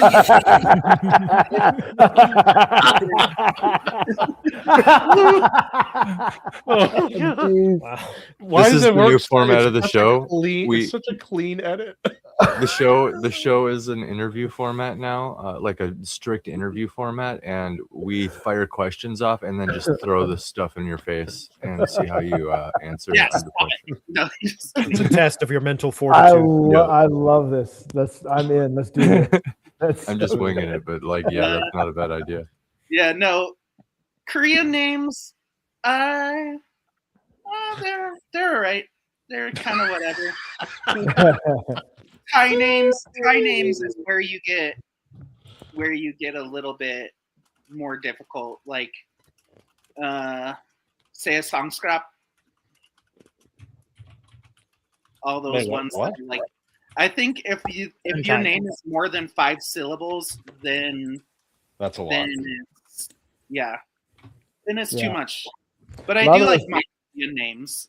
Mongolian is one of my favorite languages. I can't speak it. I only know like 5 or 6 words.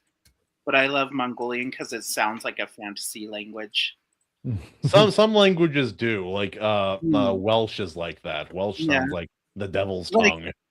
In Mongolian, like just saying like thank you and bye, it sounds cool. You're like Berta. Like satisfying syllables, yeah. Yeah. The ta. You said Welsh was the devil tongue, and that I'm a Welshman, so I'm opening up. Have you heard store. Welsh, AC? You know it's true. You've heard Welsh. Oh, I can't understand a damn word of it, but I'm still going to open up a violence store. That's what is that? Blood libel. That's what they say. I actually have a comment to make that relates both to film and Asian languages. Okay. And the Welsh is devil tongue. My favorite movie series of all time is Zatoichi.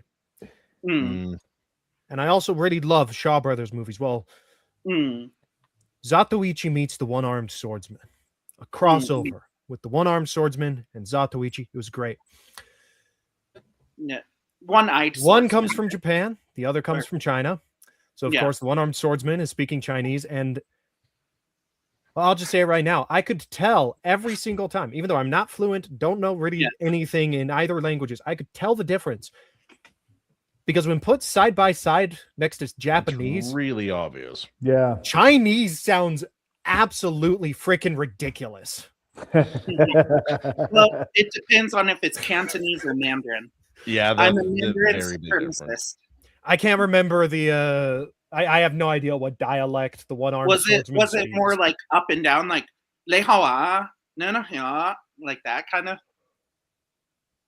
I am trying real hard not to answer that question because it's going to turn into a race. Give us an audible example, Bill. Yes, real quick. Yeah, go ahead. Full screen. You're on the spot. One tong and Ding dong, xing hong tao, chow men, come here, come. Oh wait, I can't say that. Wow, 这个坏人, I don't know. I'm not Asian enough. Racist. I definitely am. I have this whole video where I need to become Japanese in order to use my sword to open up a package I got in the mail recently. It's hard to film and I need to redo it because my phone, I've screamed so loud that the mic that picks up my audio doesn't really work anymore. There's two. One of them works and the other only works half the time. So every now and again, for no reason, the audio just goes really, really quiet. It makes editing anything a pain in the butt. And I'm very sad. I need Jarrod's team to come help me film my stupid shorts. I'm like, you have the camera that adds 10 pounds. Get the camera that adds 25 pounds. I want to be amateur sumo wrestler. Yes. Yeah. What is that accent? For me, though, like speaking of Asian languages, like if you live in Asia, it's pretty obvious. Like you can start telling off the bat, like, even if you don't speak the language, you're like, oh, that's Japanese, that's Korean, that's Thai, that's... I kind of figured it was, because you get the same thing with European languages. Like, even if you don't know German or Russian, you can still tell the difference between the two. Yeah. You can tell French from Spanish if you're paying attention. One of the interesting things to me is, like, I live just north of Tibet, and, like, Tibetan sounds a lot like... To me, Tibetan sounds a lot like Navajo. They have like a lot of the same linguistic structures. So like, Tibetan and Mongolian both are similar. Is like hello in Tibetan, and then like yate, that's like hello in Navajo. Like different words, but they have like the same mouth structures and stuff. Mm-hmm. And like, one of my uncles speaks a little bit of Navajo, and he was talking, and I was like, that sounds so much like Tibetan. It's crazy. Yeah, no, it's weird when languages do that sometimes. AC, I just posted another one in the on the main deck. Yeah, there we go. Some of these just pop up at the right time, so I gotta. It just works out. Yeah. Actually, no, it's like it's never 100%, but you get to the point too where you can kind of visually tell Like I'm pretty good at telling like a Korean person from a Japanese person, and like Korean from Chinese, and Filipino obviously looks quite different from most other Asiatic kind of groups. But like people, most people don't even know that Tongan and Samoan are different groups of people. And it's become very easy for me to tell the difference Are visually you when part looking at them. Pacific Islander? Kind of. Okay. We don't. My mom is adopted, so we don't know. We know she's at least partially Italian, but we don't know everything that she is. But I can't go to a Hawaiian school legally because my family is Hawaiian, and so yeah. Plus, I was born there. But apparently, everyone over there is whining right now because basically anybody can go to a Hawaiian school now. There's almost no way of saying no at this point. Nah. But yeah. You're ethnically ambiguous enough. You can pass for a lot.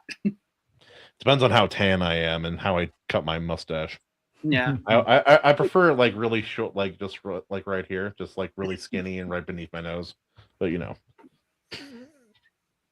dude, like there for me, it's weird being like, I think I look really just straight normal white, but I've been mistaken for so many ethnicities. It's weird. You have the squinty eyes like me, so I'm sure you've had Asian people ask if you're some form of Asian.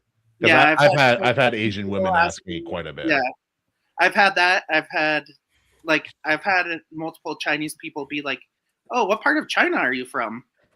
And America. You rip open America. your American Eagle like tank top.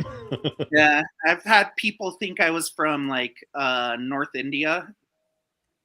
I mean, there were a lot of English people there, so I'm sure well, like, kind of makes sense. They thought I was Kashmiri. Oh, okay. Yeah, and I've had people in China try and like come up to me speaking Korean, and I've been mistaken for Native American by Native Americans. So I've had that once or twice, but not too commonly. Yeah. So it's always weird when I'm like, I think I look pretty run of the mill white, but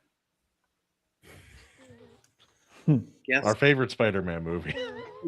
Kill them all, Peter. Remember Ben's final words to Peter. Just words of wisdom. Killer Parker. Uncle Ben. I will. I will, Uncle Ben. I promise. With great power comes. Dude, I've been doing I did something kind of fun with my kids. I went through, and instead of watching all the Spider-Man movies in order, we just watched the first one from every iteration. So we watched The Amazing Spider-Man, Spider-Man 2001, and then Spider-Man Homecoming. And so now we're going to start going through and doing the sequels to all of those at some point here soon. Which was their favorite? Andrew Garfield, The Amazing Spider-Man was their least favorite. And they kind of go back and forth. They like some of the like they're kids. They like some of the modern, like the humor from the Homecoming. But they like the fighting a lot more from Tobey Maguire's Spider-Man. There we go. That's the right voice for that. You know, those things can shoot blood from their eyes as a defense. I did know that. Yeah, it's crazy. I did not know this. There's also a toad that breaks its own knuckles. It's a frog. It's called the Wolverine frog. It breaks the bones in its knuckles, and the bones create a compound fracture, and it has like claws. And it's a defense mechanism. Yeah, and then the shit just heals. Yeah, modern problems require modern solutions. That reminds me of this. There's like some species of tarantula that keep pet frogs, like miniature frogs, as guard dogs for their eggs. That's pretty wild. I haven't seen that one. That's a new one. Yeah, there's like literally, there's frogs that are like this big. Itty bitty frogs. Less than half an inch small. And they'll just keep those, like some tarantulas will just keep them in their little nest to protect their eggs, because they'll eat all the other bugs that come to try and eat their eggs. Yeah, no, I love when you see nature just kind of find a symbiotic relationship of that nature. Now, going back to like creation stuff, like what would you do for a soundtrack for your work if it got adapted? If you could have any artist or composer do your work, who would you have do it? I'd probably have Polyphia if I could just lock one in. Ooh, that's a good choice. Yeah. It depends. I don't know. Like when I think of them, like he's classic, but John Williams is such a good composer. Yeah. But I don't think his soundtrack would suit any of my most of my works if they were adapted. I don't think they would. Most of them would suit, just different instrumentation. So yeah, that's kind of tough. I'd have to think that a bit more. Think about that a bit more. And obviously, like a movie is usually quite different from a TV show. Soundtrack for it, like what are some bands you would have on a soundtrack for it? All Nickelback and Creed. No, I don't know. At this point, I can just DM you the playlist. I mean, yeah. Because it's Jarrod, he probably knows them. No, I never met those guys. But I would do. I don't know, man. Like if it was my stuff, I would do my own. Like I don't. Yeah, I mean, you already did for your own movie. So yeah.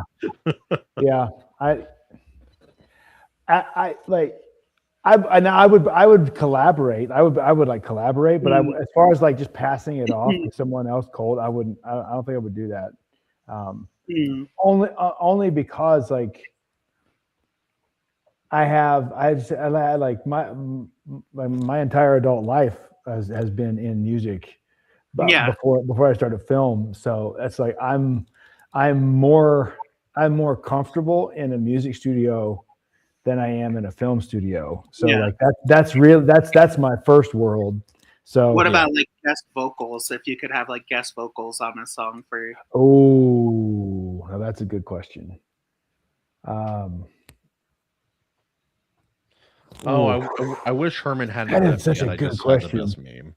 I would have Josh Scoggins for sure.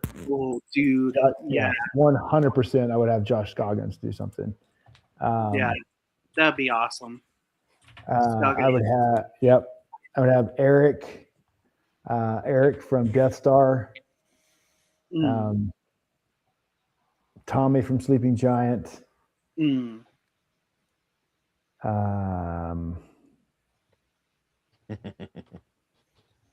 maybe Brooke from Impending Doom. Nice. Yeah, all of those guys. Yeah. Out of all those, Scoggins is my favorite by far. But dude, legend. Dude's a legend, man. Dude, like he's the only person I've heard that can make just a straight piano track just be one of the most brutal metal songs you've heard. Yeah. I know. This is the vibe that you get when you listen to it. You're just like, yeah, exactly. Like yeah. There are 3. You also listen to it pantsless, or is that? Yeah.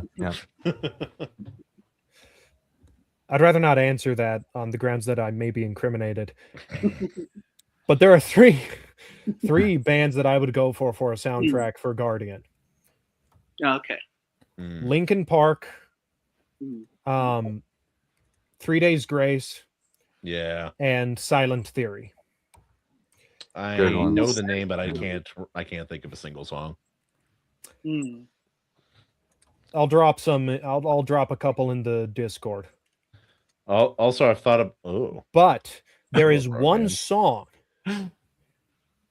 that is completely fucking horrifying. There's one song. His anus is too small. One song that I wouldn't want this band to be overly predominant. They actually have a couple songs that I would love to be in the soundtrack. One because because they both kind of fit for what the story of Guardian is supposed to be. But the song Dark Necessities by Red Hot Chili Peppers. I would want to squeeze that in there. Either that or Other Side. Because both sort of fit what's going on in the head for that. Yeah.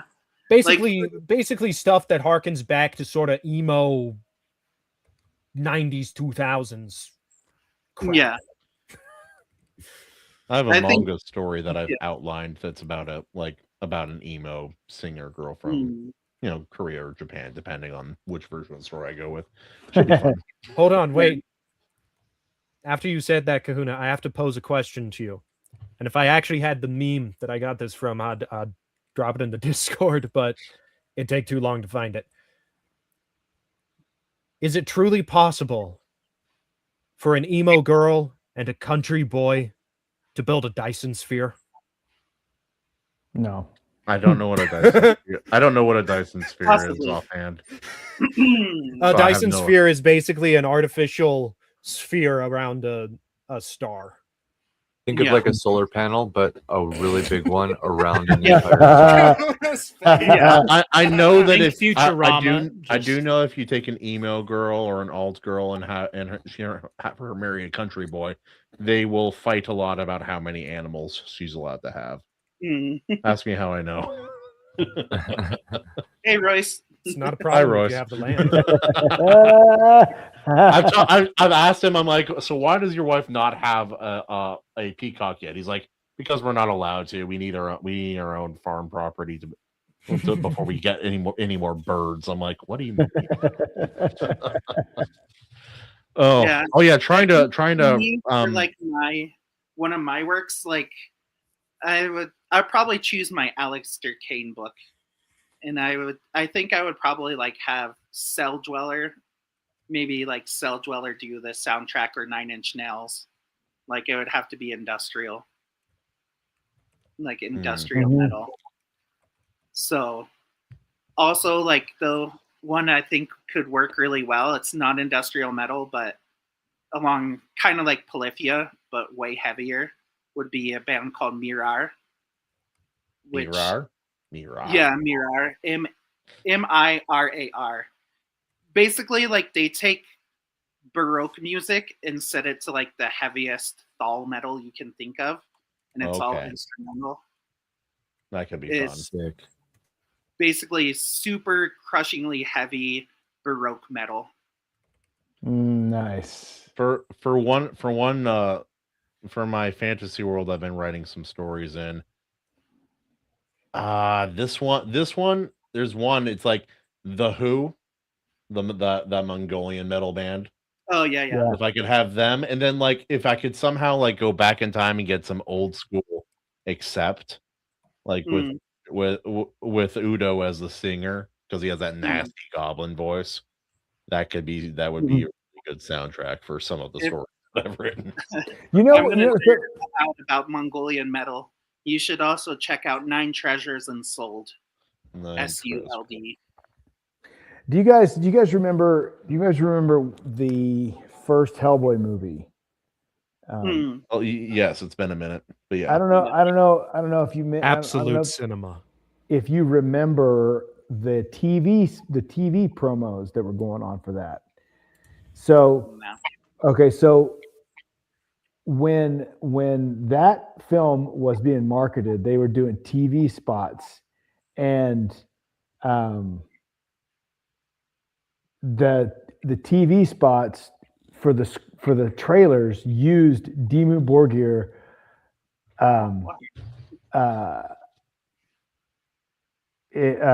Death Cult Armageddon. He used 2 tracks from Death Cult Armageddon, the record Death Cult Armageddon, and it was so epic. And I remember that was the one thing I was disappointed at when I saw the film. When I finally got to the theater to see it, it's like, where's Dimmu Borgir? Like, where's this sweet orchestral black metal in the score? Nowhere. It's like, oh, nowhere to be found. You cowards! I hate that. Commit to it, man. Put it in the trailer. You got all the metal dudes like me amped to go see it, and then you kept it out of the trailer because you don't have the balls. Hollywood lacks balls, man. It drives me nuts. Your balls too small. I think like Now that made me think of there's this Chinese metal band I really love, and I would have them like do a soundtrack for like my newly released book. They could do like the battle scenes for it. It's this Chinese band called Black Kirin. Yeah. They basically do Chinese folk, like the Chinese folk opera with all the traditional instruments, but then mix it with black metal. So it has like the Chinese, then it'll go into like the, but with like the beautiful gujin, Yeah. and like, like that. It's so cool. I have the next question. If you guys, okay, so it's movie mashups. So you take two movies, but then the caveat is you have to switch countries too. I'm gonna say John Wick, right? And I'm gonna say Highlander, and then I'm gonna choose Japan. So it's Japanese. That could be cool. John Highlander. There can only be gun. Okay, but we can. That here's the rule: you can't since we're all doing one, you can't reuse a country that's already been said. All right. Oh yeah, I like that. Okay. And you stole Japan first, you son of a. Yeah, what a dick. John Stole Highlander. Japan right away. All right. John Highlander. There can only be gun. Oh wait. Okay, someone else go. I have a good one. I know the country. I just have to think of the right film. I have a country, but I need 2 films for it. Nice. Oh, this is a good one. Yeah, movie mashups. Oh, I got one. Fast and the Furious, 50 First Dates in India. So Bollywood. Like on a Bolero. I would pay an ungodly amount of money to see that film. The rickshaw. They're racing rickshaws. I'm pretty sure I've seen that film already. Well, there's going to be a dance sequence in there somewhere. Oh yeah, we know that. Absolutely. Yeah, they're at the car. They're at like the big car, like underground car show, and then they start doing. Oh yeah, and then the girl keeps on forgetting that she thinks she's this great racer, but she keeps on forgetting that she keeps forgetting that she loses like every race that she does. 51 laps. Yeah. That's hilarious. Oh, I would pay so much.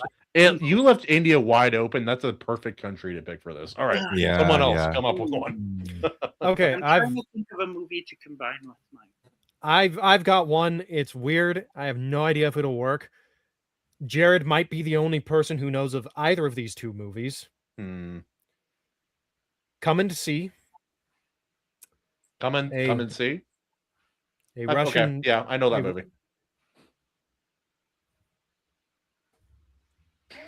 Anyways, Come and See. He couldn't believe it.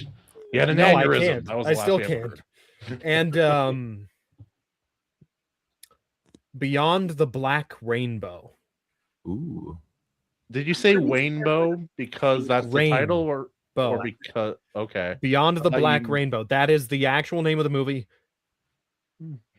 It does not hold up to second viewings, but or first. Beyond the Black Rainbow and Come and See.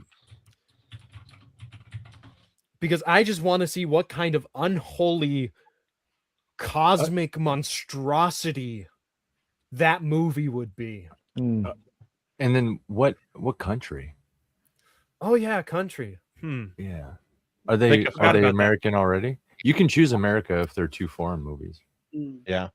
So Beyond the Black Rainbow was made by the same guy that made the movie Mandy. It was his first movie. I'm sure at least someone on this panel has heard of Mandy. I've heard of it. I've never seen it.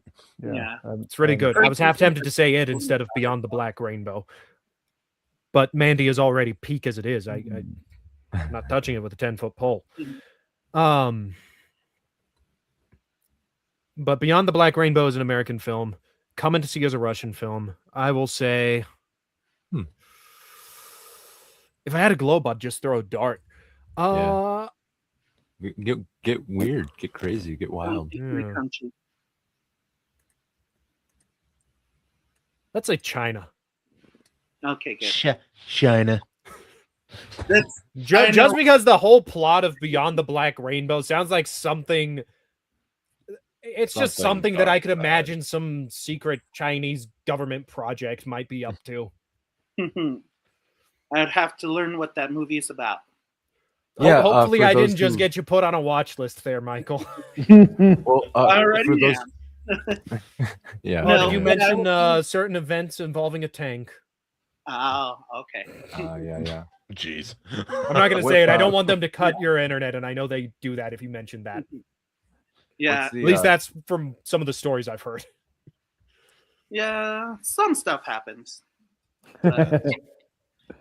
What kind of movie would those two mash up to be? Like, what's Beyond the Black Rainbow? And I'm not sure. So, Come and See is a movie about it's a horror. It's a horror, basically a horror film about war. Pretty much. Because Come and See is about World War II. It follows a young kid as he loses his innocence because of the war. It is dark AF. Oh, I had a great time. I watched it with my kids. Dude, the kid actor actually got PTSD because they would use live rounds for the filming. Yeah. My God. Yeah, dude. I mean, it sucks for the kid, obviously, but it's absolutely hysterical in my opinion. Yeah, let's just traumatize the kid. It'll look great on film. But Beyond the Black Rainbow, I don't know how to describe it because Panos Cosmatos, his movies are just trips. Like I'm certain that he's high when he makes his movies. So you would create like a just a crazy psychedelic horror pretty much that's already exceedingly dark. I love it. That's pretty cool. much. He went the same route I did. Let's get weird with it. Yeah. What I would do is I would take No Escape, the Owen Wilson movie. Oh yeah. Okay. I would mix that with Ip Man or something like Ip Man and set it during the Boxer Revolution. And I would have it directed by Indonesia, like Iko Uwais, the raid. Yeah. There we go. Yeah.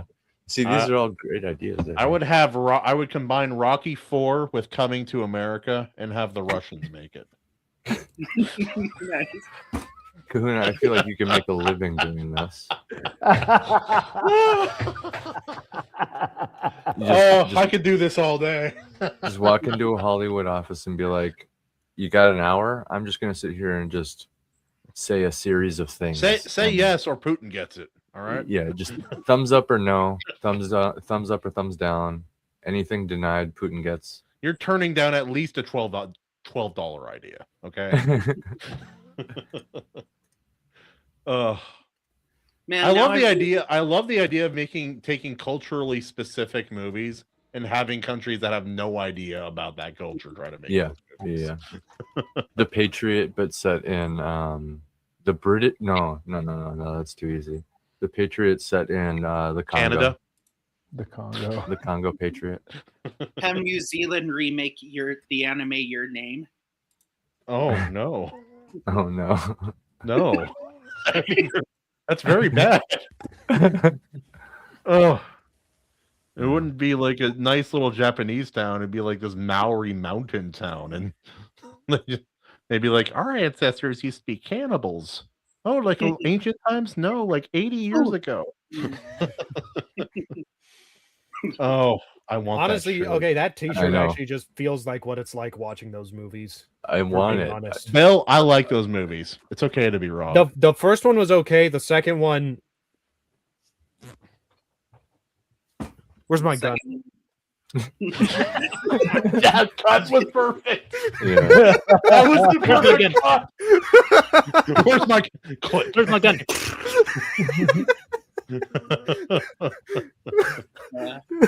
Oh, I need to make a short out of that. Like, where's my gun? Just cuts to black. Oh man, that would be really funny. Oh, I got it. Gladiator, How to Lose a Guy in 10 Days, and have the Venezuelans make it. There you go. How to Lose a Guy. No. That's me and Bill are coming up with all this serious stuff. Bill and Jarrod are like really considering it. Oh, For me, I was just like, what would be the most badass action movie that I could come up with? I got mine. So it's yours. it is The Crow and Dances with Wolves in Norway. Bro. I can That Okay, movie, with like- mixing it with Dances and Crows, the Skull Cowboy better be in the damn movie for once. Would it Yes. be like kind of like Let Me In vibes? That's Or a Let good the movie. Right That's One a good In? movie. That's a good movie. I love that movie. No, I would make it a lot darker. I'd make it a lot darker. Yeah. He's like a Wendigo, and he's going around killing all the. Yeah, like almost like the Sellers. ritual almost. Like I would give it see that. ritual vibes. Yeah. Yeah. I haven't seen that one. Brokeback Mountain. He's just not that into you, and have South Africans make it. Why are you gay? Why aren't you gay? Why are you gay? Oh my god. Oh my god. Oh my god. You Schindler's are- List. Oh no, that's what we're starting with. Schindler's List. and The Spaceballs. Diary of Anne Frank, Schindler's List, and South Africa. That's Well, you what said do you Diary. I thought you were think? going to say Diary of a Wimpy Kid. What do you think's gonna happen? Diary of a Wimpy Kid. Oh, I'm We saw such that a in weak. I'm archive. so weak. I just sit Yep. up here all That's- day. Jared got it. That's the alternate Jerry got title it. for Diary of Anne Frank. I could do Nigeria too. That would Alternate be another title: good Diary show. of a Wimpy Kid. Diary Nigeria of a would be fucking another. loser. Anyway, no.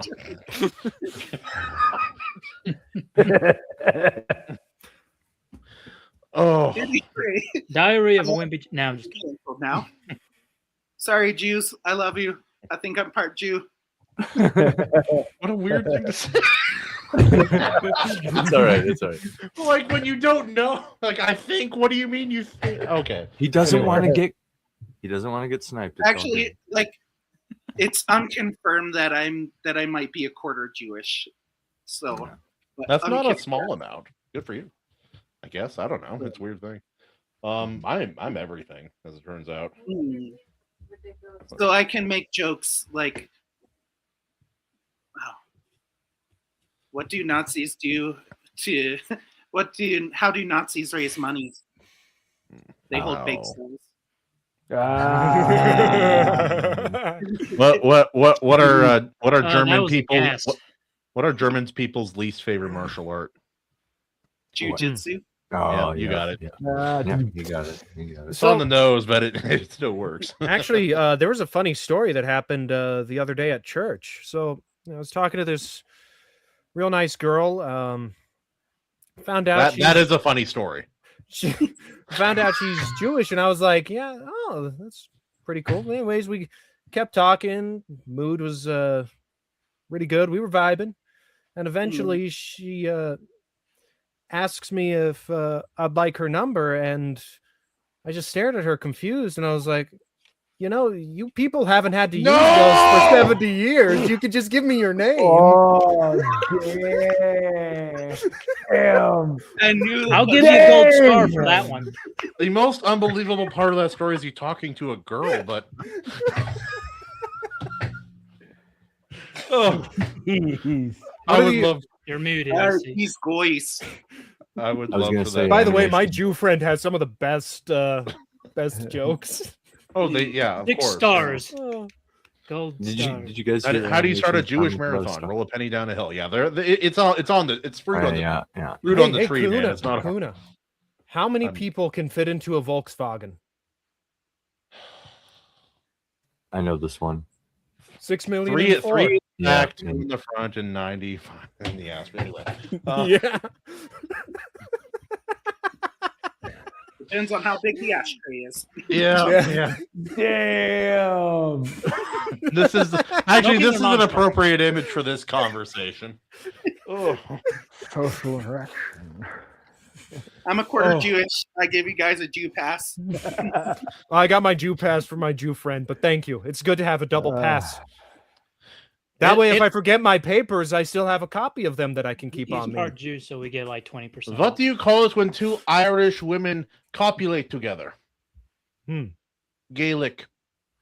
Ah, See, that one was at my expense, so and I laughed. That was good. AC is an Irish lesbian. We all know. I am. We all know. It is known. I had my suspicion. If y'all don't know, AC's lovely wife is part African, so I've asked her for an N-word pass just in case of emergencies. Just it's true. Just for fun. So there's this. I love how marine coded the giant blue monkey Marines are in those movies. Yes. There's this black guy and his son, and they were in an airplane, and they were flying, and then it started losing altitude. And so the pilot was like, to save everybody's life, we're going to ask people to jump off. But to make it fair, we'll just go A through B, like A through Z through the races. So first, can all the African Americans jump off? So one or two got up and jumped off to save everybody. And then next he was like, next, can all the black people jump off? And so a couple more got up and jumped off, and the dad and son were still there. And next he was like, next, can all the colored people jump off? And the dad and son were still there. And the son looks at his dad. He's like, Dad, don't you say we're all these things and we should be proud of it? He was like, son, today we're the yeah. We're neither them or them.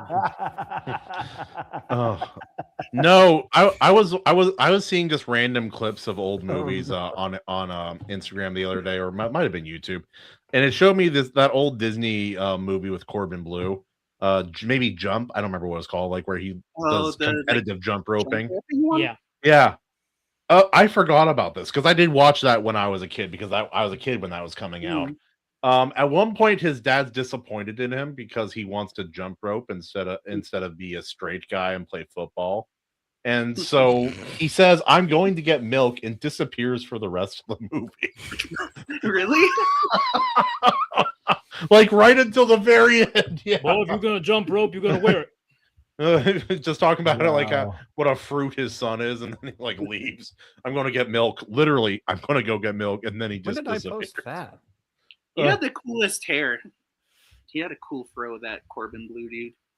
Yeah. I wonder does he still work like in acting? I don't know, man. I just remember I was like, that's a killer fro. Yeah, he's kind of a different looking dude for sure. Never. The t-shirt makes him look really weird. Well, I don't know why that makes him. That's why. Also, if you guys have never seen Ewan McGregor and his Charlie Doontz, I don't remember his last name.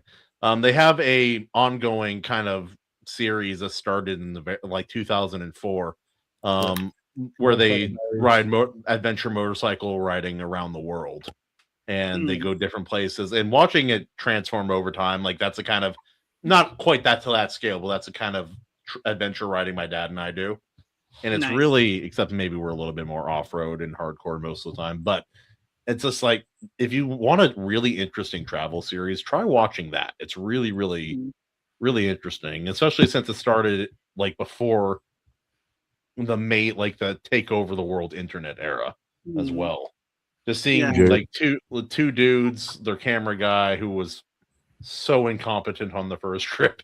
That's like, we're about to go on this like thousands and thousands of kilometer trip around the world, starting in the UK and ending in New York, America, on motorcycles. Are you ready? I don't have my motorcycle endorsement, and I left my passport at home at the beginning of the trip. It's like, what do you, brother? We're going across Europe, side to side, like west to east, all the way across, in like very dangerous places. It'll be fine. That kind of reminds me of this series I would sometimes watch.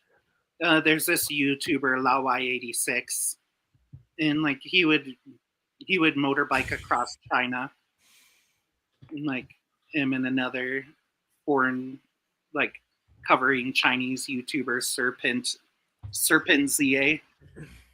Yeah. And like they motorcycle across China and just go to like random towns in like Inner Mongolia or just up to the Russian border in Xinjiang. Yeah. No, it's always fun finding like a little series you can follow. What were you going to say, Bill? I was actually going to say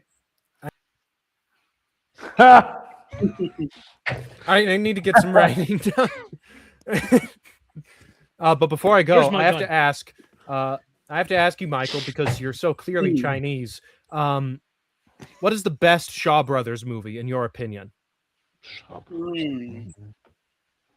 I'm more of a Golden Harvest guy. Like, all right, well that settles it. I have to go over to China and find a wife. Get some kung fu sense into somebody. No, the Shaw Brothers are good, but yeah, no, I'm more of a Golden Harvest. On you. They've produced over 1,000 films. Who, the Shaw Brothers? Yeah. Yeah. Holy crap. Dude, my brother was recently talking about getting into writing. If he ever gets into the Iron Seas Discord or something, I have to have him tell you some of the stories that he's found out just researching the studio. They actors basically lived at the studio. Like it was filmmaking sweatshop style. That sorry, but they have some absolute bangers. Sweatshop skit now. I will say right now, my favorite out of their movies that I've seen so far is Mad Monkey Kung Fu. That movie is peak. The movie's awesome. I don't think I've seen that one. Watch it. It's what was that Thai kung fu movie that we watched last time you were on? Yeah, that was cool. That was cool. That was a fun movie. Like I've been getting into some like Korean media in the last year or so. It's really like Koreans have been kind of killing it recently. This is a little bit older, but a really good Korean movie is one called The Man from Nowhere. Yeah, I've heard of that. That one, the in-fight scene is amazing. It's like a dark drama about like a guy breaking a human trafficking ring, like a ex-special forces guy. Oh, this sounds strangely relevant. Sounds very relevant. It's like that. It's like, oh, I love all these fictional stories. Did he have to sift through? Did he have to sift through millions of pages of redacted documents? Right. Thankfully, not. Dude, all right. You know what's weird? Is like we were talking about Full Metal Alchemist beforehand. I love that series. Yeah, it's weird when you realize that, like, when you look into the people like Epstein and whatnot, and a lot of the people behind the power, Full Metal Alchemist it's a documentary. Yeah. Like, imagine if there were some dark-skinned people in the desert who we started a false flag war with in order to, anyway, that would never happen. Yeah. Well, even just like how they make like the capital city like it be a transmutation circle. If you look up Washington D.C., it was laid out like as a Masonic symbol.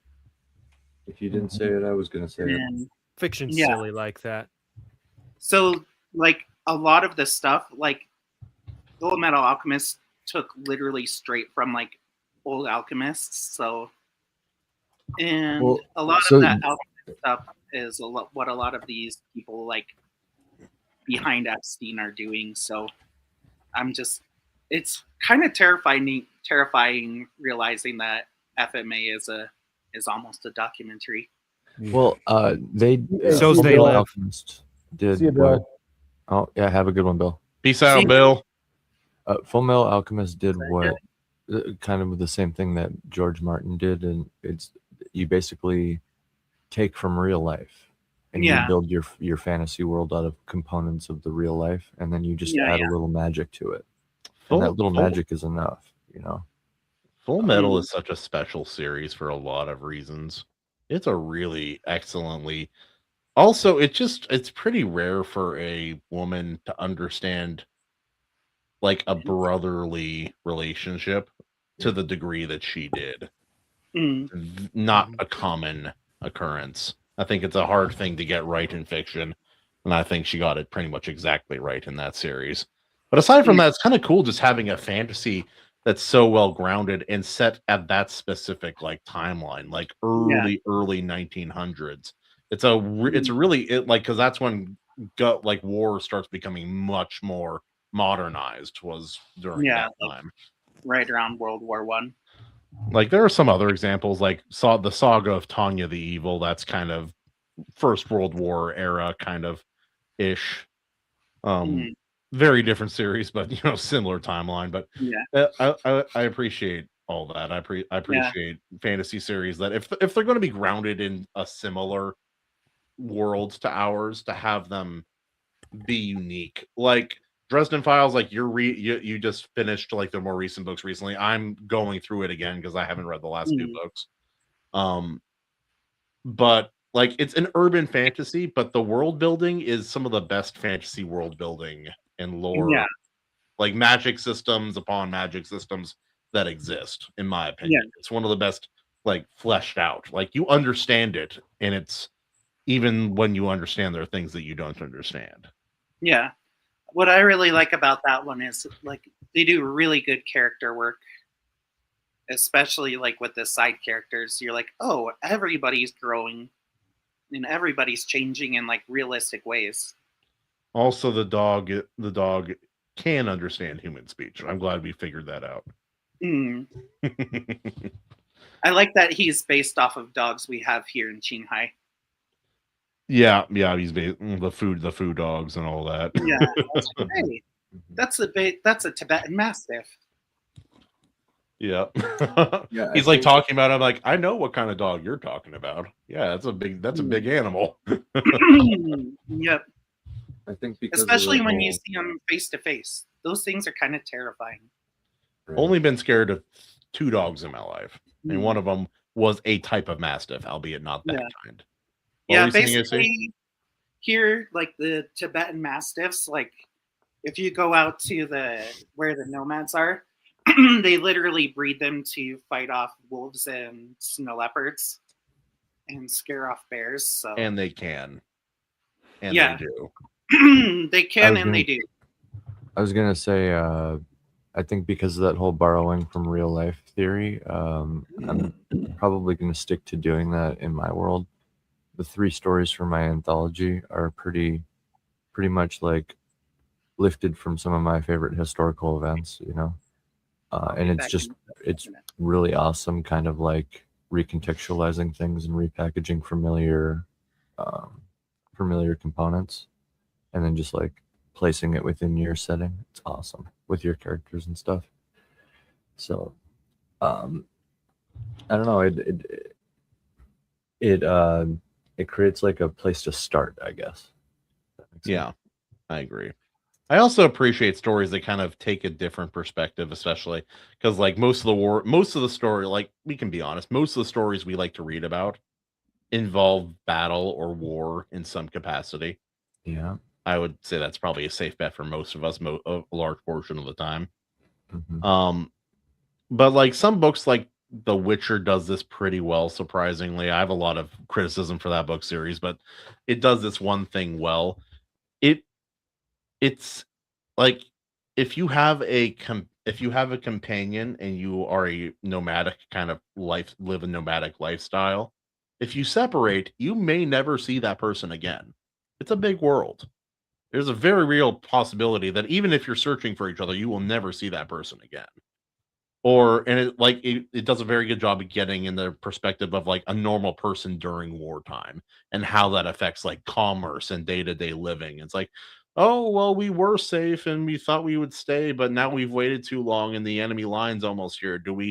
Are we going to have all of our supplies taken from the army that's meant to protect us, or from the enemy army? It's like, is there a way I can get ahead of this kind of thing? And things of that perspective. Or like in the manga Vagabond, the seinen manga Vagabond, early on in the story, the main characters, they meet this woman and her young sister or young daughter, I can't remember. And what they have been doing is they go in behind battles right after the armies move on, but before anyone else gets there, and they just strip it of armor. Like they strip people of armor and weapons, and then they sell them as like on the black market as contraband. I'm like, yeah, that makes sense. There would be someone who, like, if the battle's ongoing and it moves on from one scene to the next, there's a market, there's a place for those people. So that makes sense. I like hearing about stuff like that. You wouldn't just leave a bunch of armor and weapons and stuff on the battlefield. It totally makes sense. Yeah. And it's like, obviously what they're doing is illegal because they're not doing it under like someone's writ. So it's like, oh yeah, you guys you're in big trouble if someone outs you or finds you out. And it just adds a level of tension to all those to the limited interactions they have until it all inevitably goes wrong because it's a story. Like, yeah, in the beginning of Jarrod's book, it's like I know this is going to be a large expanding story, but it's just like the little girl's not really concerned about the economic status of the world. She's like, what can I do to be helpful to my family, but also have fun and get to see part of the festival?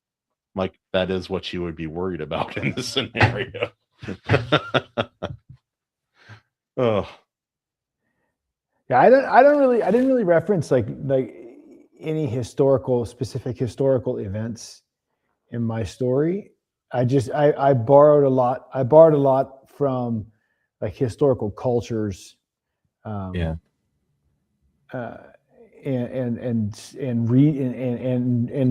real places to kind of get to create a world, but I didn't use any events. So it's like I borrow like my book starts like in chapter 1. It starts in this like hybridized version of like Tuscany, Italy, and East Tennessee. See, like, and that's kind of what I'm talking about is those two ideas, like Tuscany and Tennessee. Yeah.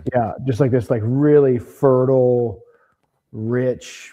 You're muted, Michael. Like wealthy, just heartland type place. That's just like really idyllic. This place is like, why would you want to leave? This is freaking awesome. Also kind of a cultural, like a crossroads of culture and trade in some ways. And things of that nature.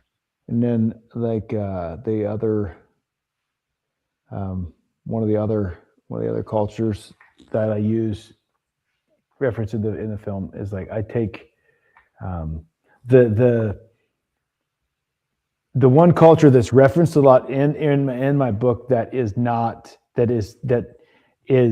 has been eradicated prior to the story. It's like I took Plains Indian culture and Viking culture and smashed them together.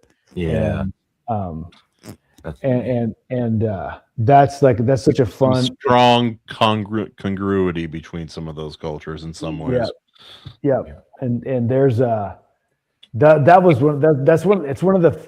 it's one of the things that's really fun to like discover pieces of like in the story is like, oh, this was what that culture was like, and this is how that culture affected this time in history. And so I like to do that. I like culture, like to use real cultures and real regions to build a world in, and then just kind of let the events unfold as they go.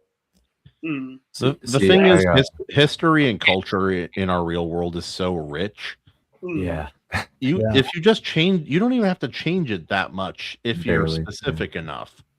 And again, the whole idea of like combining things, and it's like some people borrow from specific series of events or in your case, like I'm taking these two different places and combining them conceptually, like what that would look like.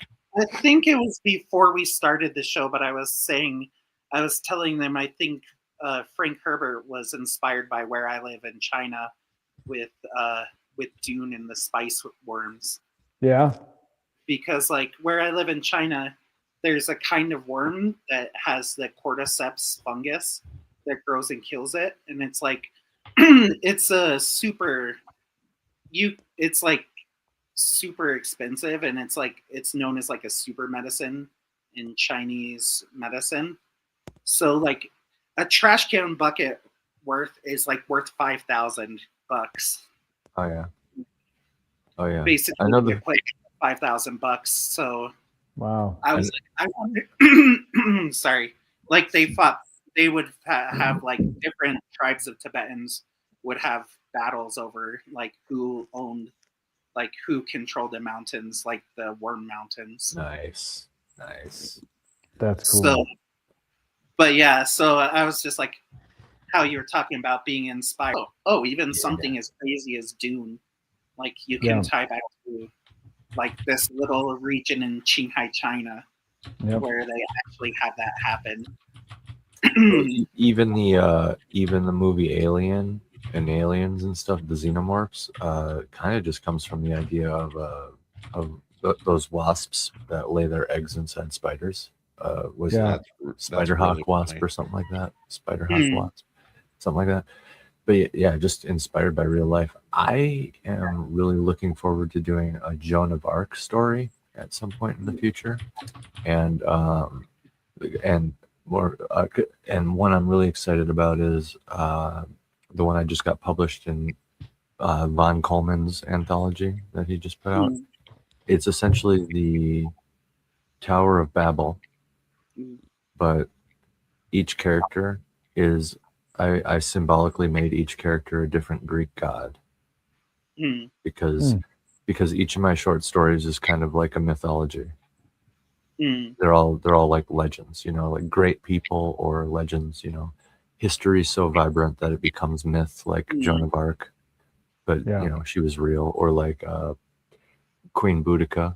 I love that one. I did a story on her. Just you don't have to like go word for word and toe to toe with what actually happened in history, but sometimes you can just look at a person and just be like, damn, that person was really cool. Well, like there's whole groups, and there's a name for it, I can't remember, but like the study of where mythology meets history, like what part of the mythology is based on is based in history. I think it's called. What was that? I think it's a mytho-historian. That might be right. I can't remember, but it's a fascinating thing to study, because it's like for a while they weren't even sure that Troy, the city, was ever a real city. I suspect that it was for a lot of reasons, but same with Heraklion. And, you brought up, you brought up a Tower of Babel.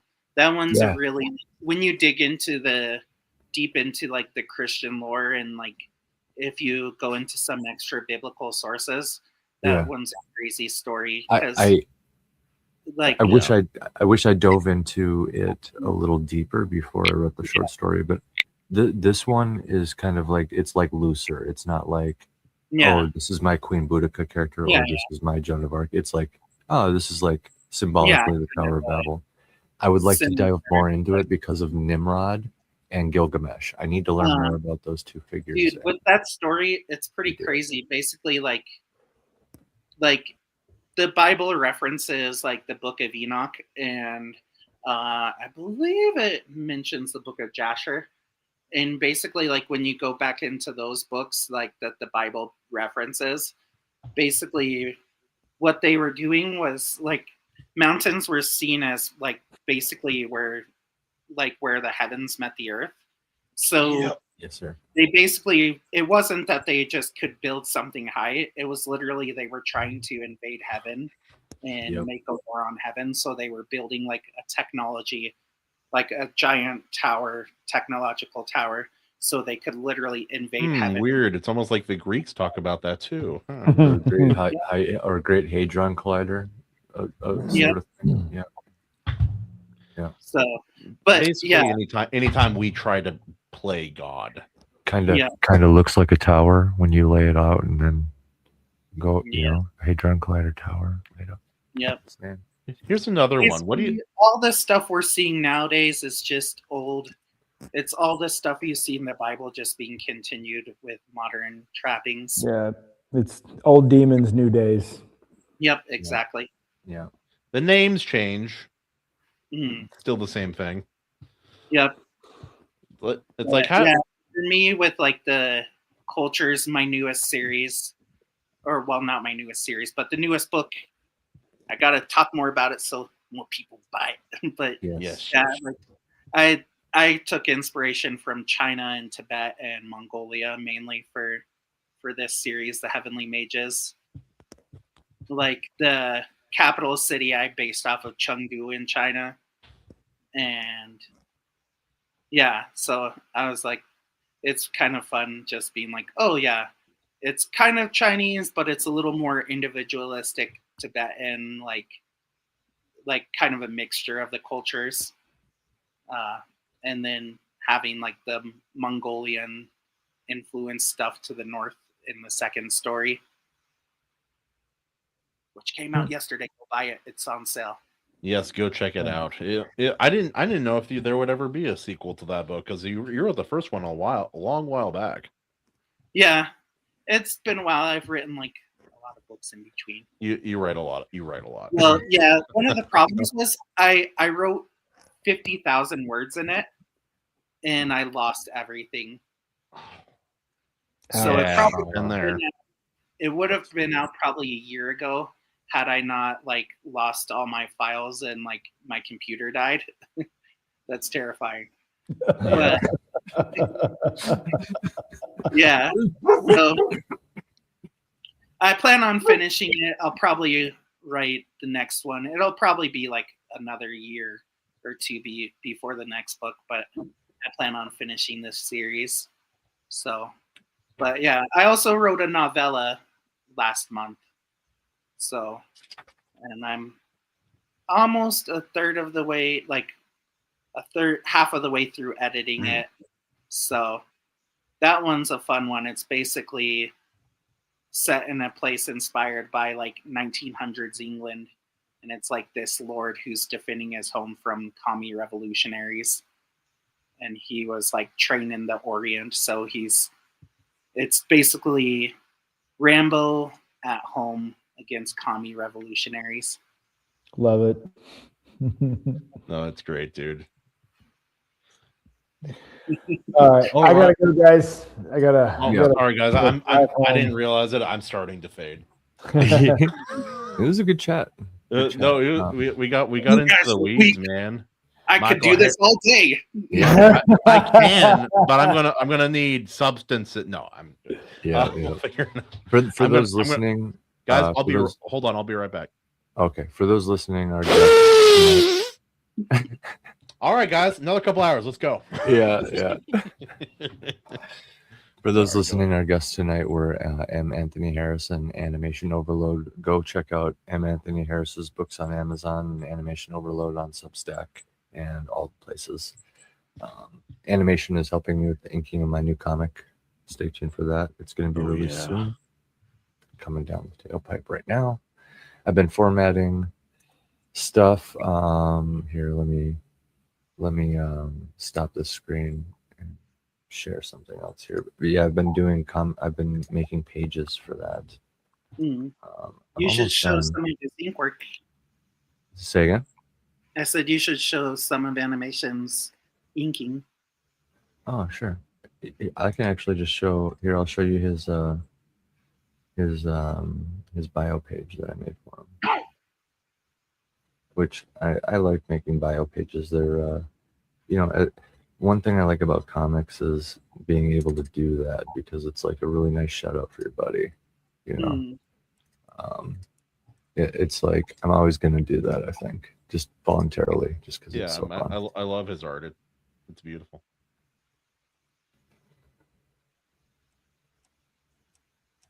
So this is these are all pieces that Animation did. Nice. He's done a lot more than just my weird fairy character from Earth thing, but yeah, that's just almost iconic. It's really funny. The idea of all this energy, the hair, the glasses, the rage, tiny body. But yeah, there's Animation's links. Nice. Oh yeah, you don't have to redo it, AC, but the emo centaur girl. Oh yeah. That's pretty iconic. That's pretty That's iconic. pretty iconic. Michael, have you beheld the emo horse girl as in oh yeah, there we go. No, I have not. We were talking one day. I was explaining to the Discord the difference between a girl who likes horses and a horse girl, and then we were talking about a centaur and how they would dress, where the dress would land, and then I'm like, what if there was like an emo horse girl or like a centaur girl, and she fell in love with a knight, but then she's like, you know, like, oh, I don't really like you, kind of thing. And then he drew this character. I'm like, that's brilliant, dude. It was great. Well, yeah. We'll have also, I live in Seattle. This is accurate, by the way, for anyone wondering. Oh yeah. We're lucky. You gotta say it like this though. He needs to be 6'2", make over 500K, and treats me like a queen. No, that's Tacoma. Seattle's different. I thought that was St. Paul. Here's the map I made. Yeah, I like that map, dude. The Belgian Empire. Some unique things to RK. All of the maps I make are going to have this inverted compass rose because that's a little clue to how my world is. These people are backwards. Yeah, the Earth, the planet's messed up for sure. For sure. Yeah. Very so cool. Like a pole shift. Kind of like north is still north and south is still south, but like it's like the further south you go, the colder it gets. Yeah, I thought about that for a world too. I'm like, what if it was like this? I'm like, surely someone's done this by now. Yeah, AC. I decided to pull the trigger on this map. It's more than just written in prose. Now it's like on a compass rose, and I'm gonna get criticism for it. They're gonna be like, north is up, right? Like, no, I mistook this. Yeah, this was a mistake, obviously. Also, west is west and south. Never heard of a cardinal direction. Thanks. Yeah. East Northwood. That's how I described my member. Anyway. And it's in the south. Workstead. That's how I describe. Yeah. All right, fellas. I'm out. I will talk to you. I'll see you guys soon. Peace out, hombre. See you guys. Take it easy, brother. See ya. I'm gonna head out. All right, I'll take us out here. Yeah, take us out. Ladies and gentlemen, this has been an episode of the Iron Seas. See you next Tuesday at 6:30 PST, the Lord's time. I will see you then. I am out of energy and I need some substances. Whee! All right, 1, 2.